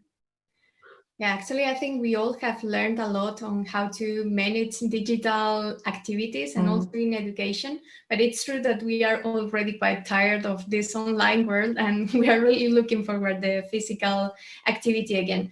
But I want to raise one concern in here, because normally we are understood as the digital generation. But it's true that not all young people can have access to digital devices or even internet. So in there, we also have a challenge, because it's not true that we all can have access to this. And that's also one struggle that we have had regarding education in this pandemic year. So yeah, I mean, we all learned on how to improve our digital skills. Also, the schools have had an improvement in this regard. But yeah, it's true that there is still a lot of room for improvement. So if you were to wave a magic wand and had the powers to really make change and allocate budgets and hire staff or whatever, what would you like to see for the young people if you were the Minister of Education and Youth for the world?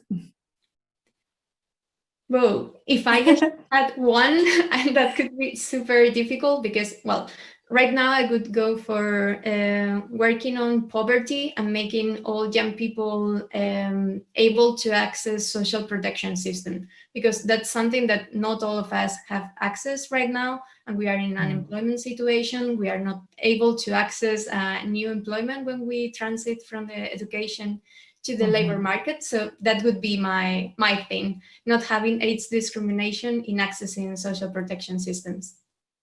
And Salam? I'm a big fan of equal opportunities, and I think if we work on more integration programs for everyone, we provide them with equal opportunities to either access the internet or choose not to access the internet. But as long as they have the choice to access whatever tools they want to access, then I think we solved a lot of issues anyway. Because with the internet, I think young people don't only access education, but they also access employment. And of course, COVID-19 showed us that it is very possible to do almost any kind of profession from your home at your desk. So once we have this equal opportunity to access the world from our screens, then I think gender equality, poverty, economic advancement, sustainability, many things can be solved. And I just wanted to come back quickly on the issue of vaccination. I know that in some parts of the world, vaccines have now been also approved for children and in younger people.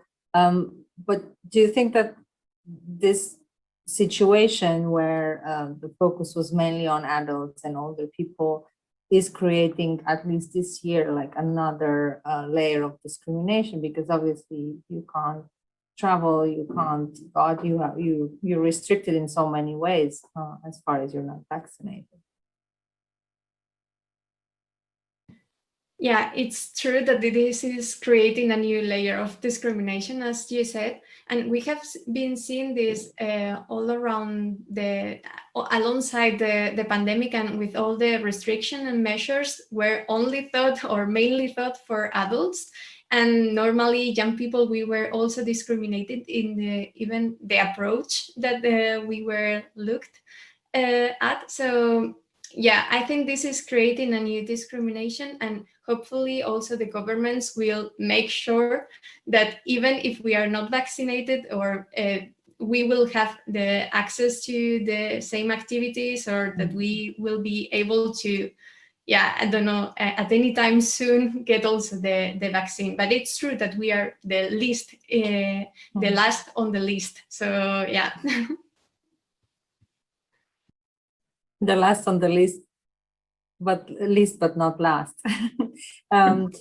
Yes, Salam, you wanted to say something. Yes, actually, I wanted to say that this kind of discrimination, I think, is going to have a lot of negative results on communities overall, because with this kind of discrimination, I think it's increasing the mental and psychological consequences for young people, because sometimes young people are not only responsible for themselves, but they're responsible for their families, for elderly people, and if they don't feel safe to interact with the world, then they're probably going to lock themselves in their houses, because they need to take care of their beloved ones. So I think if I have the chance to get this magical stick again, then I would actually change the policy from making this vaccination rule based on age. And I will change the assessment that we base our decisions on. It's probably based on need, it's collective factors, right? It's not just age. So I would also change that. And we're nearing the end of this discussion, but I don't want to end before we actually also address the issue of how we can bring optimism back and little hope. This was one of the points that we're really supposed to tackle. So how do we bring optimism back for young people? Well, I think that right now we are presenting a huge tool for optimism with this Youth Progress Index, because it's a tool for policymakers to understand which is the overview of the situation of young people or across the world, and which are the most pressing issues. And also it's a good opportunity to be able to understand what is happening in some of the countries that this situation is working the best. So for me, that's a topic for optimism, to be honest. I mean, we can now see where to look at for finding good results. So yeah, it's the moment to take the good practices and implement them. Knowledge brings optimism. And Salam, what about you? How do you I wouldn't add anything. I wouldn't add anything to Maria's thoughts. I think they're brilliant. If only we can send the copy to every policymaker for them to read, to understand the consequences of young people's involvement, and we can make true changes. And one day you will be the policymakers themselves, maybe. Yes. In the near future. Well, thank you so much, both of you. This has been really interesting and lovely, and I hope to our audience out there on the internet, this was also interesting. Stay safe, get vaccinated, and we will see you soon. Thank you.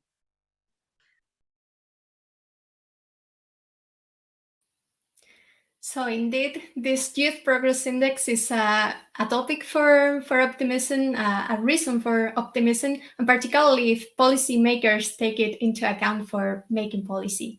So next up in our program today is discussing about civic space and youth rights. For those of you who are not familiar with this, civic space is the place, both physical and online space, where people exercise our freedom of association, our freedom of expression, and peaceful assembly. It allows us to engage in society and also engage in policy making. A thriving civic society can be presumed as well as a critical enabling young people to have social progress. But in the last few years, we have witnessed a persistent silencing of youth organizations and young people voices. And we wonder how this has impacted our capacity to mobilize and advance social causes. For this, we will have now John Lisney, who is the EU lead and research analyst of the Social Progress Imperative. And recently he sat down with Michael O'Flaherty from the European Union Fundamental Rights Agency. Then we will have a live discussion moderated by Elmira Berasli, co-founder of Foreign Policy Interrupted. We again invite you to engage in this conversation via Twitter with the hashtag #AskYouthProgress, because we will have time to bring your questions to the discussion. So now let's go with John.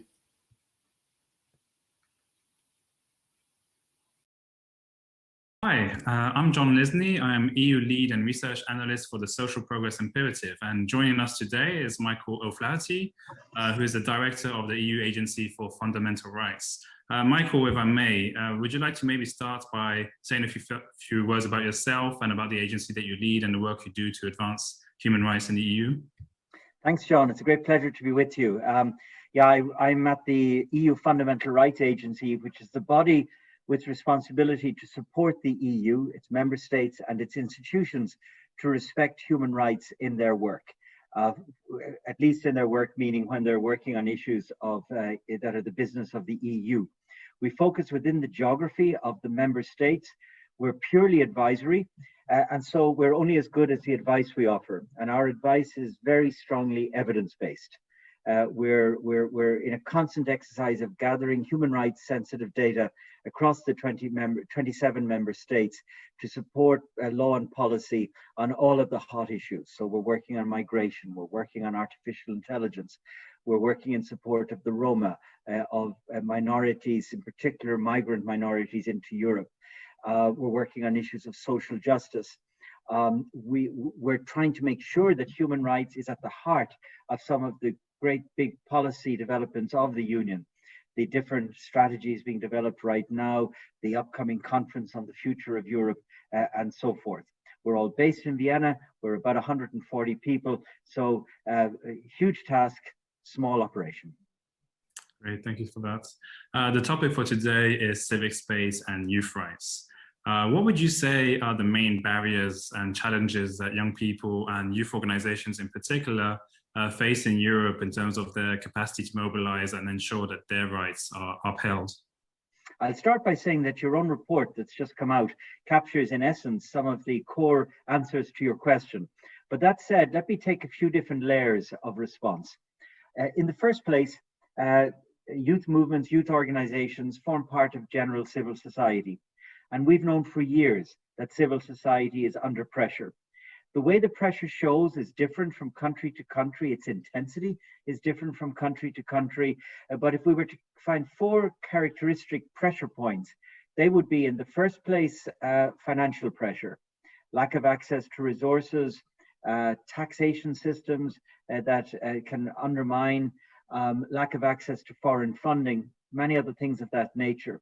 Second, regulatory pressure.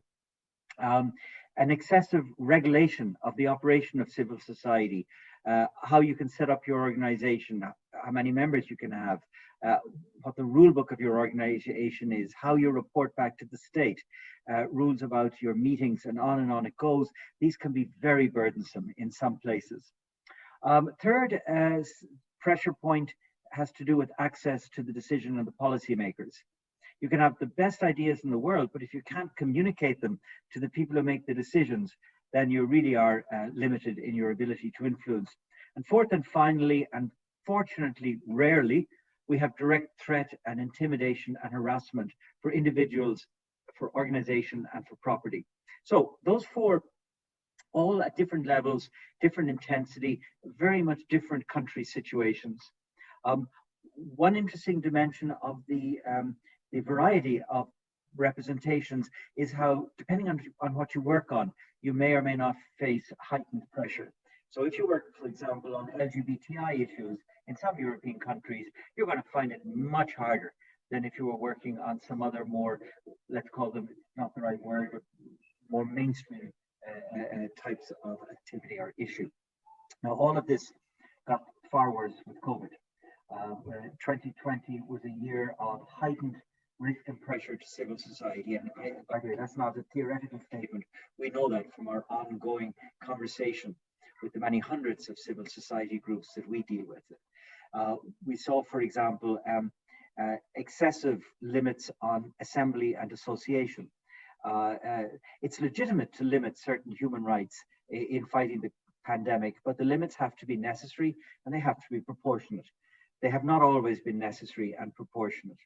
We've also seen a drying up of money for many organizations, and we've seen even less access than previously to the policymakers, with physical meetings disappearing, with the online space getting overcrowded, or maybe with an overlooking of certain consultation steps that you might otherwise have had.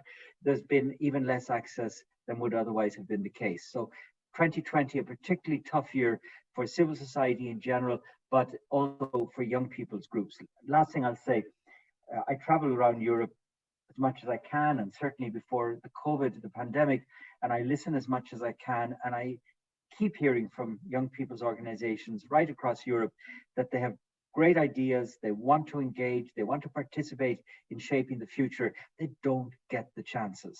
So in other words, if you're in a young person's organization, you've got even less chance than the rest of COVID society to be allowed play your part in the necessary debates.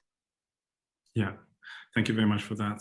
One of the findings of the Youth Progress Index report is also that there's a clear lack of data collected on this issue of restrictions on civic space. What are your thoughts on this, and what can be done to address this issue? I saw this finding. To be honest, I met it with some surprise. Because I would argue that we actually have plenty of data. Maybe we don't know it and use it enough.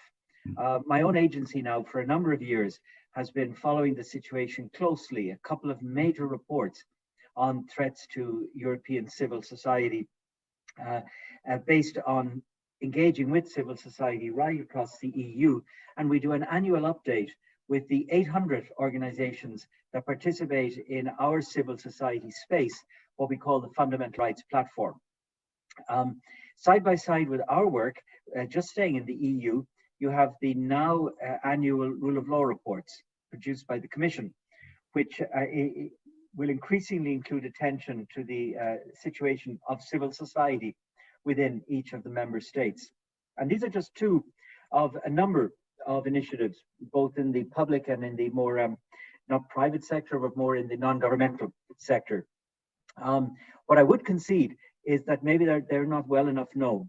Our own reports are still relatively new, and maybe there isn't enough pickup yet. And that's a challenge to us to get them out there so that they can better inform the debates. And what I would also concede is that while I think we're doing a reasonably good job of data collection, we should also look at what other instruments to add to our toolbox in the same context. It's not, I think, an EU competency, not something the EU could appropriately do, but somebody that has the capacity and the mandate and the resources should look at developing an EU observatory with regard to threats against civil society, so that they're captured in real time and can be responded to in real time. That would be a very useful service, which I've been calling for it now for a couple of years. And maybe there's some organization listening to us today that might like to further explore this. And I speak about civil society writ large, but this point is no less valid when we focus on the youth sector. I'll definitely be looking into that. The report also finds a strong relationship at national level between civic space restrictions and youth progress, meaning that the more restrictions there are on civil society, the less young people are able to advance their social causes. So what role do you see for the European Union in terms of supporting young people and youth organizations in this regard? Well, first, I think the finding is completely unsurprising. I would have been surprised by any other finding. A thriving civil society, including its youth component, is one of the legs of the stool that is a democracy. So if you pull away or you damage that leg, the whole stool crumbles. So that doesn't surprise me in the least. We need a strong, vibrant, rich, engaged, challenging, difficult, stimulating civil society with a youth voice loud at its heart, in order to propel our societies into the future. Those conversations may not always be easy, but they are necessary. In that spirit, I welcome a few initiatives that I see right now in 2021. Most famously, there's the Conference on the Future of Europe. It is giving a privileged space to young people's voices. Let's make sure that that's taken full advantage of. Let's use the Conference on the Future of Europe to get a sense of where Europe's young people want Europe to go. Not just for their own future, but for now. I don't like this, people often say, involve young people because it's their future. Yeah, great, fine, I get that. But I want to involve young people also for my future, for now, not just for the future. And I think in the conference context, we can pull that off. Another among many current initiatives is the Fundamental Rights Forum that my own agency organizes every 3 years. It'll take place 11 and 12 October of this year. It'll be hybrid, bit in Vienna, but much of it online, multiple hubs across Europe. And we're working very hard to make sure that young people's voices are heard loud and clear through the forum discussion and reflected then in its outcomes, which are about coming up with smart solutions for tough human rights problems. All of this work, by the way, is based on a recognition in the Lisbon Treaty of the distinctive role of young people. So, you know, it's rare to see young people, children sometimes, yes, in treaties, but not often young people. It's rare to see young people given a privileged, prioritized visibility in the foundational instrument of something like the European Union. Let's make it our goal in the next few years to bring those words to life in terms of societies that cherish young people and within which young people thrive, including in the leadership of all of us. I'm sure that's a message that the European Youth Forum, who are the leads on this project, will be welcoming with open arms. Michael O'Flaherty, thank you so much for taking the time today to discuss this very important topic and for your participation in this event. So, John, my thanks to you, and again, good luck with the event, and well done on all the great work.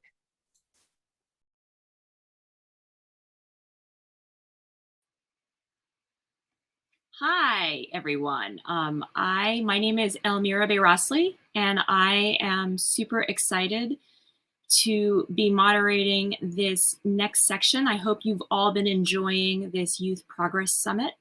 And I think it comes at a really important time, just as we have all spent the past year in our respective locations dealing with the COVID-19 crisis, very eager to connect with one another.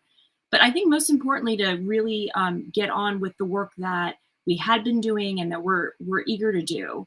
And so I'm super excited to moderate this particular panel of the Youth Progress Summit. We're going to be talking about civil society and civil space, which, as Michael O'Flaherty just pointed out, is absolutely indispensable in every aspect of our functioning societies.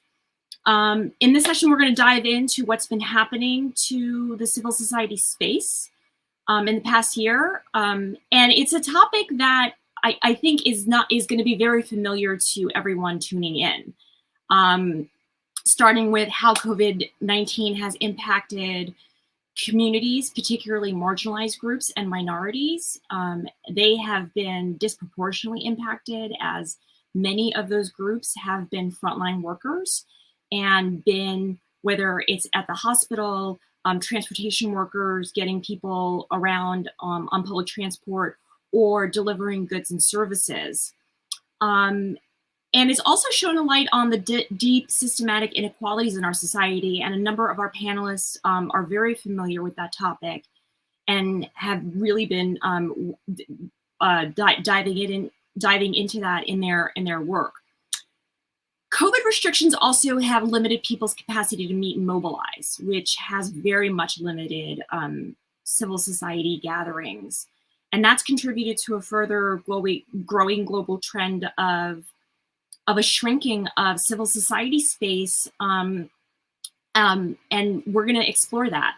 So how can youth-driven social movements become the change that we need for future generations? While we're seeing governments restrict movement and in some places restrict civil society space altogether, and how have COVID and related measures contributed to further restrictions on young people's ability to mobilize for social causes? And to answer that, we've got a really great panel. I am so excited. I know, Sherry, I just saw your tweet. I'm excited. I woke up excited too. Sherry Davis is coming to us from Oakland. I think you're coming to us from Oakland. Yes, Sherry? That's right. Sherry is the co-executive director of a really wonderful organization, the Participatory Budgeting Project, which also has offices here where I am in Brooklyn, New York. So I'm super excited to get to know this organization much better. The Participatory Budgeting Project empowers people to decide together how to spend public money. And this is really, I mean, when I heard about this, I thought this is a wonderful effort. It creates and supports participatory budgeting processes that deepen democracy, build stronger communities, and make public budgets more equitable and effective. We are also joined by Matej Grudin. Am I saying that correctly? Oh, good. I got it. I nailed it. I've been practicing all morning. Who is the director of democratic participation at the Council of Europe, and I think that should be a familiar organization to all of us. It was founded in the wake of World War II to uphold human rights, democracy, and the rule of law in Europe. And we're also joined by Yasmin Wirani, who is the founder of We Belong in Europe, which is a platform and podcast series that amplifies the voice of the new daughters of Europe and young women with immigrant backgrounds. So if you're on your phones, get on and make sure that you subscribe to her podcast. But I'd love to kick off the discussion by looking at what has been. Oh, and Darius, you are joining us. Wonderful! I'm so happy to have you here. We're also joined by Darius Baxter, who is the president and CEO of Good Projects. Hey, everyone. Good Projects is based in Washington, D.C., and it is focused on basically eliminating any roadblocks to any basic needs for families and young people, so that they can actually go out there and make progress and live their lives free from poverty, and helping them have that growth mindset. Wonderful to have you, Darius. It's an absolute pleasure. And I guess it speaks to all the many different people that you all have gathered here today. I realize we had some time zone differences, but I'm glad to be able to join you all. I'll be able to stay for a few minutes, but I'm really excited to be here. Thank you all so much for the invite. Great. So Darius, if you aren't able to stay with us, maybe we can start with you. It's because you're working in the space of poverty and economic inequality. We're seeing a lot of changes, and we're seeing how that gap is dividing between rich and poor, even far before the COVID-19 crisis. Can you talk about how it's impacted your work on helping young people and families in the Washington, D.C. area? Well, I think and that's a great question. And thank you so much for leading off with that. I think for a lot of organizations, right, and this is not a knock, but one of the reasons I get invited to these things is because I shoot it straight. You know, for a lot of organizations, they, am I amongst family and friends? Are we talking straight here today? Absolutely. Talk straight. I'm a straight talker. I'm from New York. Okay. Well, you know, even pre-pandemic, I think the social impact space just as a whole has always done a great job of making excuses. And one of my idols, mentors, advocates, I look to Jeffrey Canada, and the work that he did in the Harlem Children's Zone is really the exception to the rule when it comes to the social impact space. And this quote that he said, it always stuck with me and inspires the work that I do. He said, "Education is the only billion-dollar industry that's failing and still gets funded year over year over year." And I heard that and I was like, well, damn, he's right. He's absolutely right. It's like almost like philanthropy, social impact just gets a pass. And so here we were in the midst of a global pandemic where people were losing jobs at record rates, where people were unable to have access to food, where people were losing their homes, clearly where a disease was running rapid in low-income communities, and even greater effect on low-income communities of color, and where you saw sort of investment in philanthropy skyrocket. But at the same time, you also saw the actual organizations that should have been running to the fire. Everybody went into strategic planning mode. And so for good projects, it was important for us that, yeah, we, like most, if not all other organizations, we went into a strategic planning mode. And at the same time, we understood that there was immediate need that needed to be met.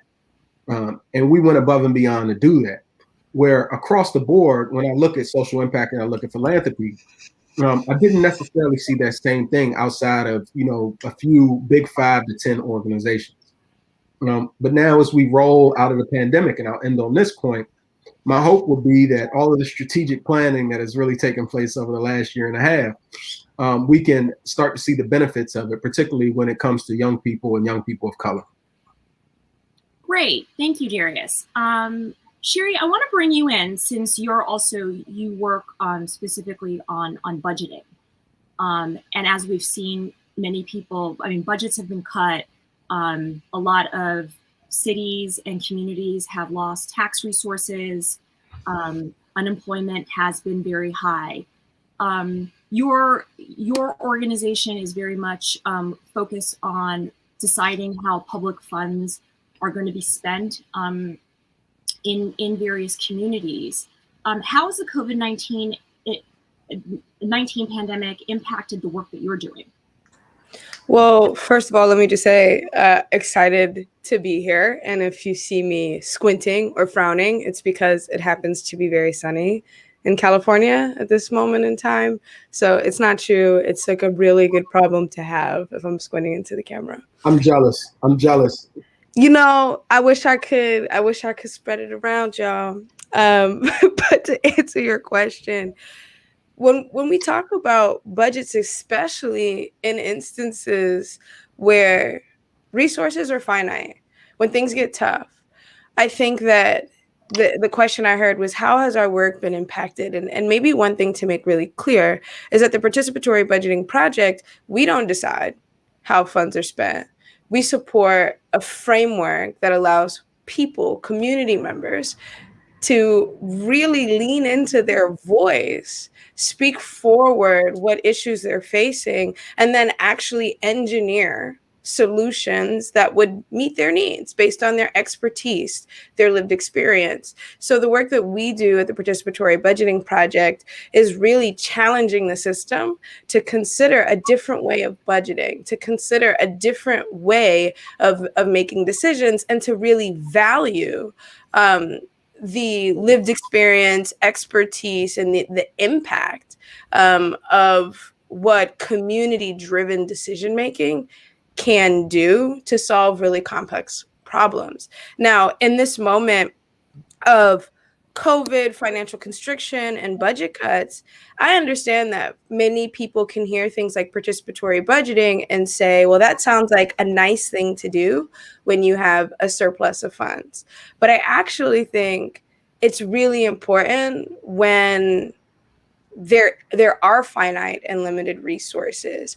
What better way to make sure that spending is efficient, is going to have a huge impact, than making sure that community members are able to identify, kind of dictate community spending priorities so that we can map those onto government spending priorities and make tough decisions together.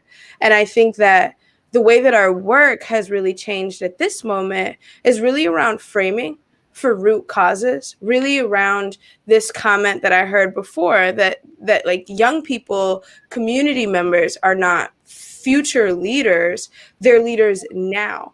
In the world, the radical, imagined world that we're talking about, we can live in it now, and we can make some decisions right now. And so whether that means with COVID, really thinking about direct cash support, how we mobilize dollars to people that need them at a specific moment, whether that looks like a broader recovery plan and how we make sure that there's an opportunity for bottom-up decisions so that communities' needs are met.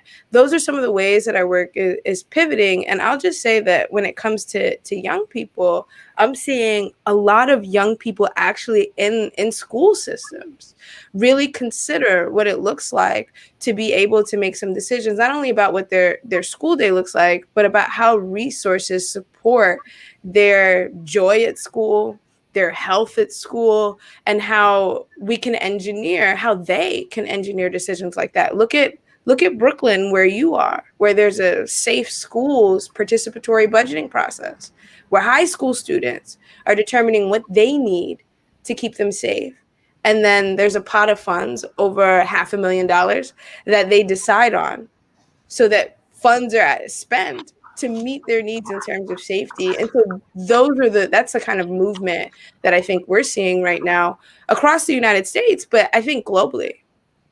Great, thank you so much, Sherry. Matej, I want to bring you into this discussion from the institutional point of view.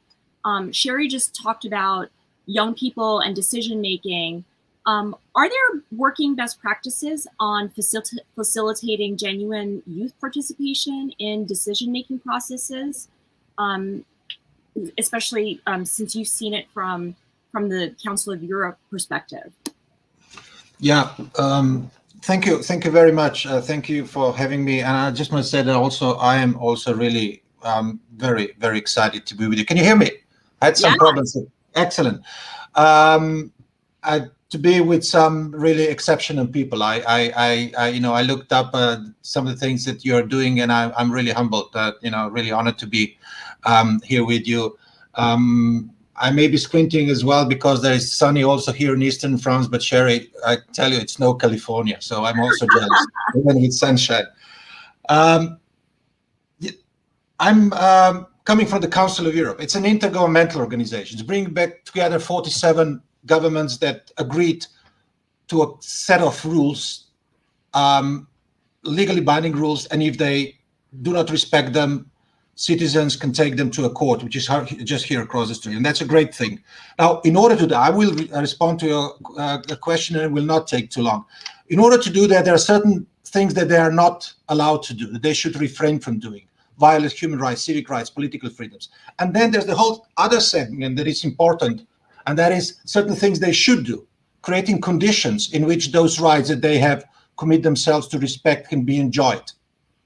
And what I do in the organization, I'm the director of democratic participation, is being responsible for activities that are largely devoted to that, creating an environment in which the European Convention of Human Rights can be fully enjoyed by the European citizens.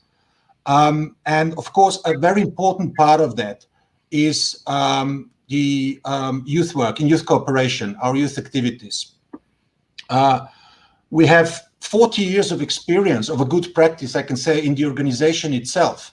It's going to be 40 years that we have something which we call co-management, which means that representatives of youth organizations, different youth organizations in Europe, are participating in the decision-making on the policies, youth-related policies in the organization. So that in itself, I think it's an example of good practice, and it's something that we're trying to encourage member states and support them in introducing also at local and national levels. Now, the difficulty, of course, right now is that when it comes to the circumstances and respect for commitments to this organization, we are facing difficulties both when it comes to the things that governments should not do and to the things that they should be doing. We have problems on both sides of this equation, and it's really affecting our capacity and the situation in which young people are living in Europe and can be participating even in the examples of the best practice that exist. And it's serious. It's something that, of course, got worse with COVID. This was already mentioned, but it did not start with COVID. I mean, COVID put some things on steroids. It accelerated and aggravated some trends that existed before. We've seen things that were happening and were preoccupying that were happening years ago, the trends that accelerated and affected, again, as it is very often the case, disproportionately young people in particular.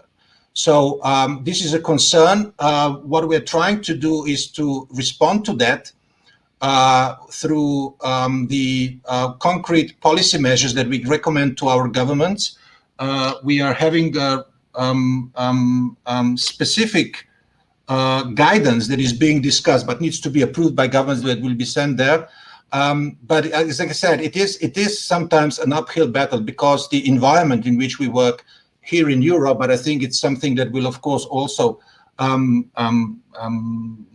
have relevance for also you on the other side in the United States. The environment is deteriorating, and that again is affecting the situation of young people and their possibility, their opportunities that they have to participate meaningfully in decision-making that affects them.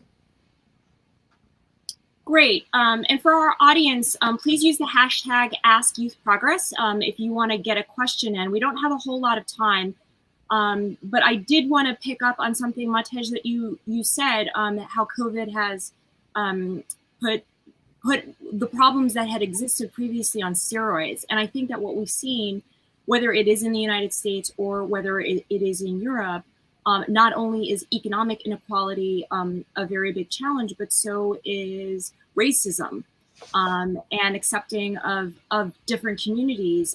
So Yasmin, I'd like to actually bring you into the discussion because you work with immigrant groups. You know, I appreciated what Matej just said about, you know, governments should create the conditions, but a lot of those conditions are often, you know, lost on immigrant communities. How have you seen immigrant communities in Europe try to you know, advance themselves in Europe, go ahead with the work that they're doing on every front? How have you seen it impact your work? Absolutely. So as the podcast host at We Belong, first of all, thank you so much for having me here. I'm very happy to join you. But as the podcast host at We Belong, I am in charge of interviewing women from all across Europe who have different backgrounds, different stories, different roles that they cover, right? And the common point that I see every time is the discriminations they face, whether they are from Asian backgrounds, whether they are from Afro descendants, or whether they are actually refugees. We've been able to discuss to these women and gather some of these stories, and what we see is often a need for representation, a need for a more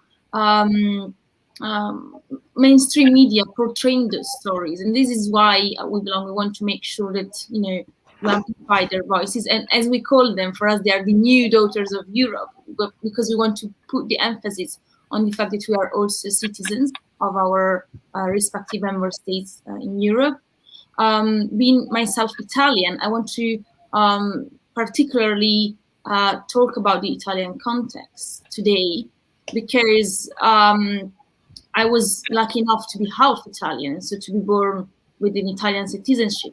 But there is still a lot of Italian, or people that actually live in Italy, grew up in Italy, and live there for like 18 years, that cannot have access to this citizenship because their parents are not Italian.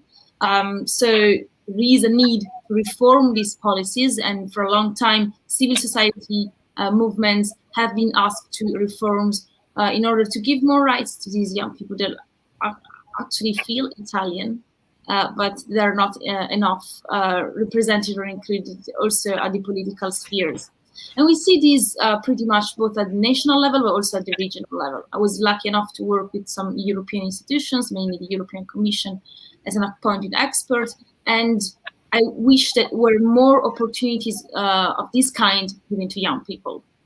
So moving forward, especially as we think about the importance of civic spaces and including young people in civic spaces, I would say giving them meaningful roles and reflecting on innovation. We are the generation of the fourth industrial revolution, and we are bringing so much potential that can only be exploited if we are truly included and meaningfully included.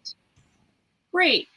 We've got about 5 minutes left, and I thought maybe we could do a lightning round as we wrap up and give some advice to the young people out there about how they can participate, whether it's through your organizations or just in general, and give them a sense of direction and hope. Darius, why don't we start with you?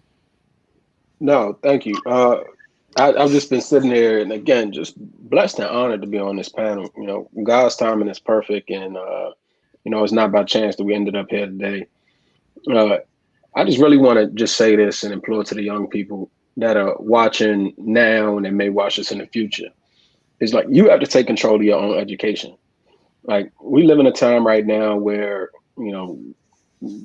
God bless Uncle Joe and all the hope and prayers that we've put into him, particularly here in the US, and the influence that we have around the world. But, our education system is abjectly failing young people. It is not providing the skills or the tools to be able to be effective in a global marketplace. It is not giving the skills and the tools to be able to be politically savvy, to be able to manage your own finances. And if you are solely dependent on the 8 to 4 p.m. Monday through Friday education that you are going to receive, and think that that is going to give you what you need to thrive in the country that you will inherit, or the world that you will inherit, then I'm sorry, I'll tell you here straight to your face, like, you're lying to yourself. None of us, and I can say this proudly, and I don't even have to, this is all of our first time connecting. None of us found ourselves here on this panel or doing the great work that we do just solely listening to, our teachers in our classroom. It was going out into the world, exploring and taking control of our education. I'm proud of you all in ways that you can never think or imagine, to already be taking the steps to join events like this. And I'll say this is only step one. Keep going. And always, I'm more than happy to make myself available for any of you all. Great. Thank you, Darius. Sherry. All right, lightning. Darius, I'm gonna try to be faster than you, but you just dropped some real gems there. The advice that I have to the young people listening is, you've heard us talk about leadership. We said that young people are not future leaders, they're leaders now. We're talking about you. You are a leader right now. And I think one of the biggest things to understand about leadership is it's not what someone else tells you it is. I believe that really wonderful leaders foster an opportunity for communities to make decisions together. Really great leaders don't make decisions for everyone else. We build a culture of community care. So I think my biggest advice for young people, young leaders, folks that are leaders out there that want to make big systems change, is to show up, ask questions, And number one, believe that you are a leader. And I think that's how we begin to see leaderful systems where people make decisions together. It starts with you, the leaders that are out there. I love that, leaderful. I'm totally going to steal that. I will attribute it to you, but I'm going to steal it. Thank you, Sherry. Matej. I don't want to be, I think I'm going to say my advice not to young people because I think they can live without it, but to my generation, and something that reflects what we're really trying to do at the Council of this field. And that is the message that protecting, expanding civic space, creating opportunities, reinforcing opportunities, real opportunities for participation of young people in decision making, protecting their rights, creating opportunities for youth work, excellent work. It's not something that is important just for young people. Of course it is, but it's an indispensable precondition for us as a society to be able to face the challenges that we have. From climate to social issues, to economic issues, to the digital transformation, everything, you name it, we are simply going to fail miserably if we are not going to have young people at the table looking and deciding and addressing this together. So every way we look at the social products, youth social progress indexes, it's not just measuring the situation of young people across the world, it's really measuring how creative, how progressive, how innovative, and how smart we are as a societies as a whole, or not. Great. So a message to the leaders out there today, the old people like us, create space for younger people in order to interact and grow. And Yasmin, help us close out our panel. Well, very good advices from the rest of the panel. So I would conclude maybe saying, especially as we heard before in the previous panel about how much the global pandemic is impacting the future of jobs. Many people might feel stressed about that or might feel anxious about that. I would say make sure that you surround yourself by people that can mentor you, the people that can support your growth in any way, and the online spaces, you can still find opportunities by, just reaching out to the right people. So don't be afraid to go out there and be proactive. And maybe concluding by saying that I'm having a small mentorship program. It's for free that I do on Sunday mornings. So feel free to book that if you need it. And if I can do my share, my little share by helping, it's always a pleasure, and encourage all the people in the panel to do the same, give back as much as we can. But yeah, especially in this time, take care of yourselves and believe in your potential. As Sherry said, we are leaderful, so please continue to do so. Great, wonderful. Thank you, Daria, Sherry, Matej, and Yasmin. And thank you, Social Progress Index. And congratulations on the launch of the Youth Progress Index. It was a pleasure to have this discussion. Shirley, and I have to say, I'll be remiss if I didn't say, Sherry, I am seasick by your waves. Them things is popping, girl. I see you. I see you. I see you.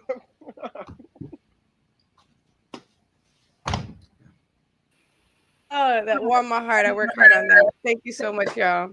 Thank you, Elmira. Thank you all for this engaging discussion on critical issues on our democracy. Thank you, Darius. Thank you, Shari. Thank you, Jasmine and Matthias.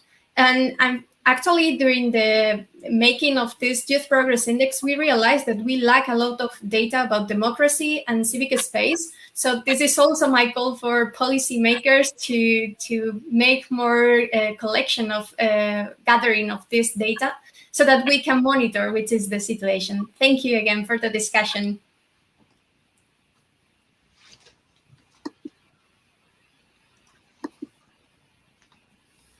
And now I'm very excited to welcome our very last guest in this event today.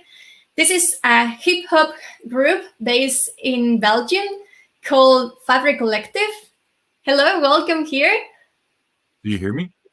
Yeah, we hear you well.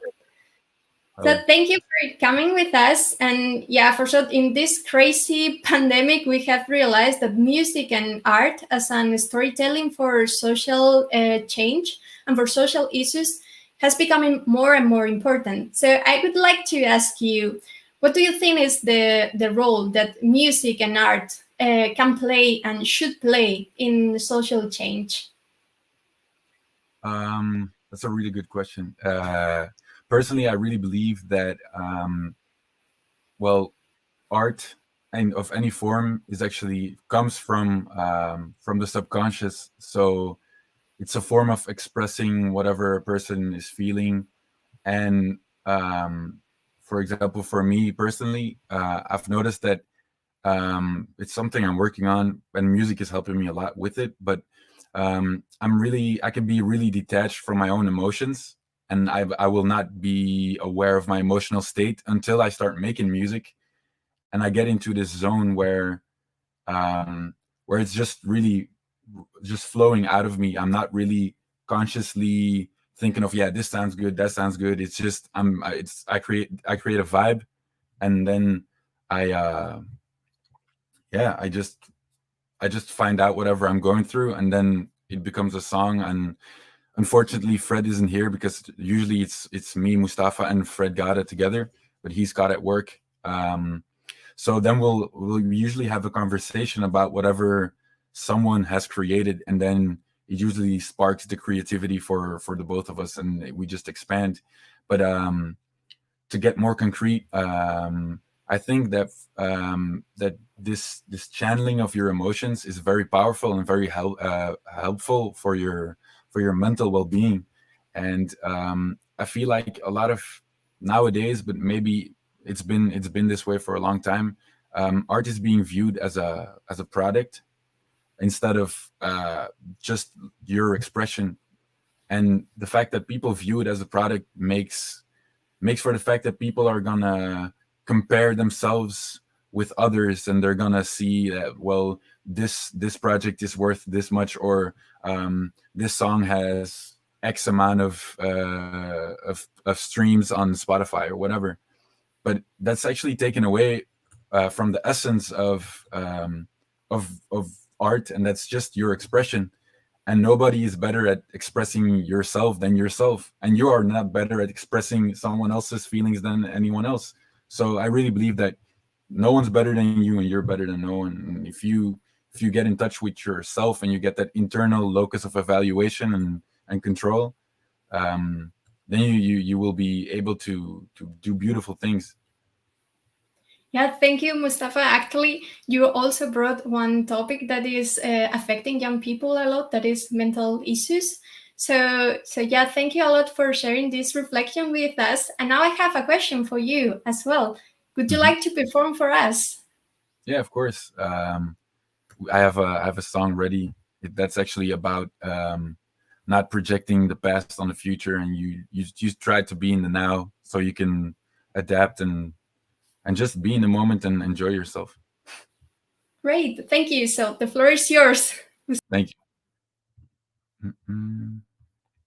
So here we go.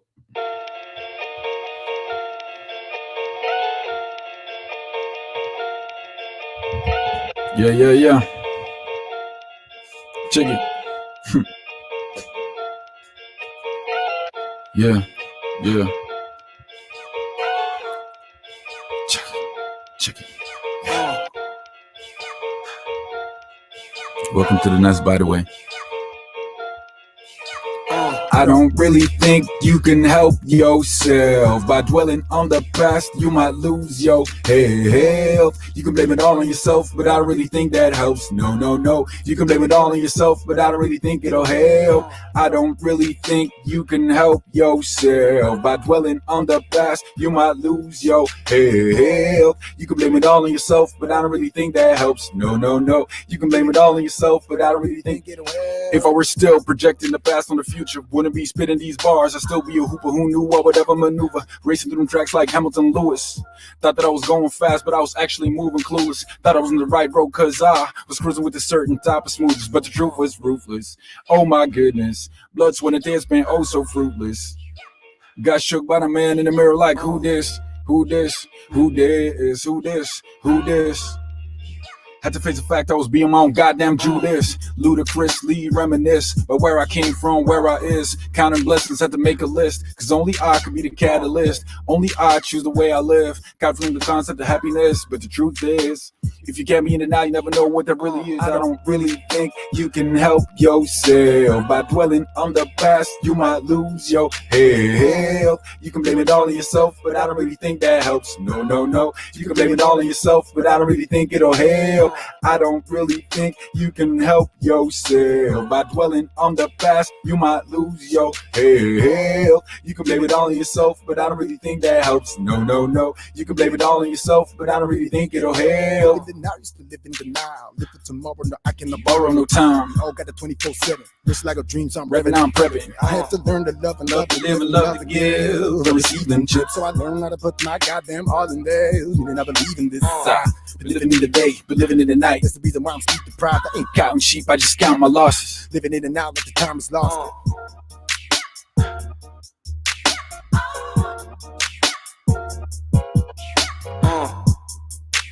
Yeah. Check it.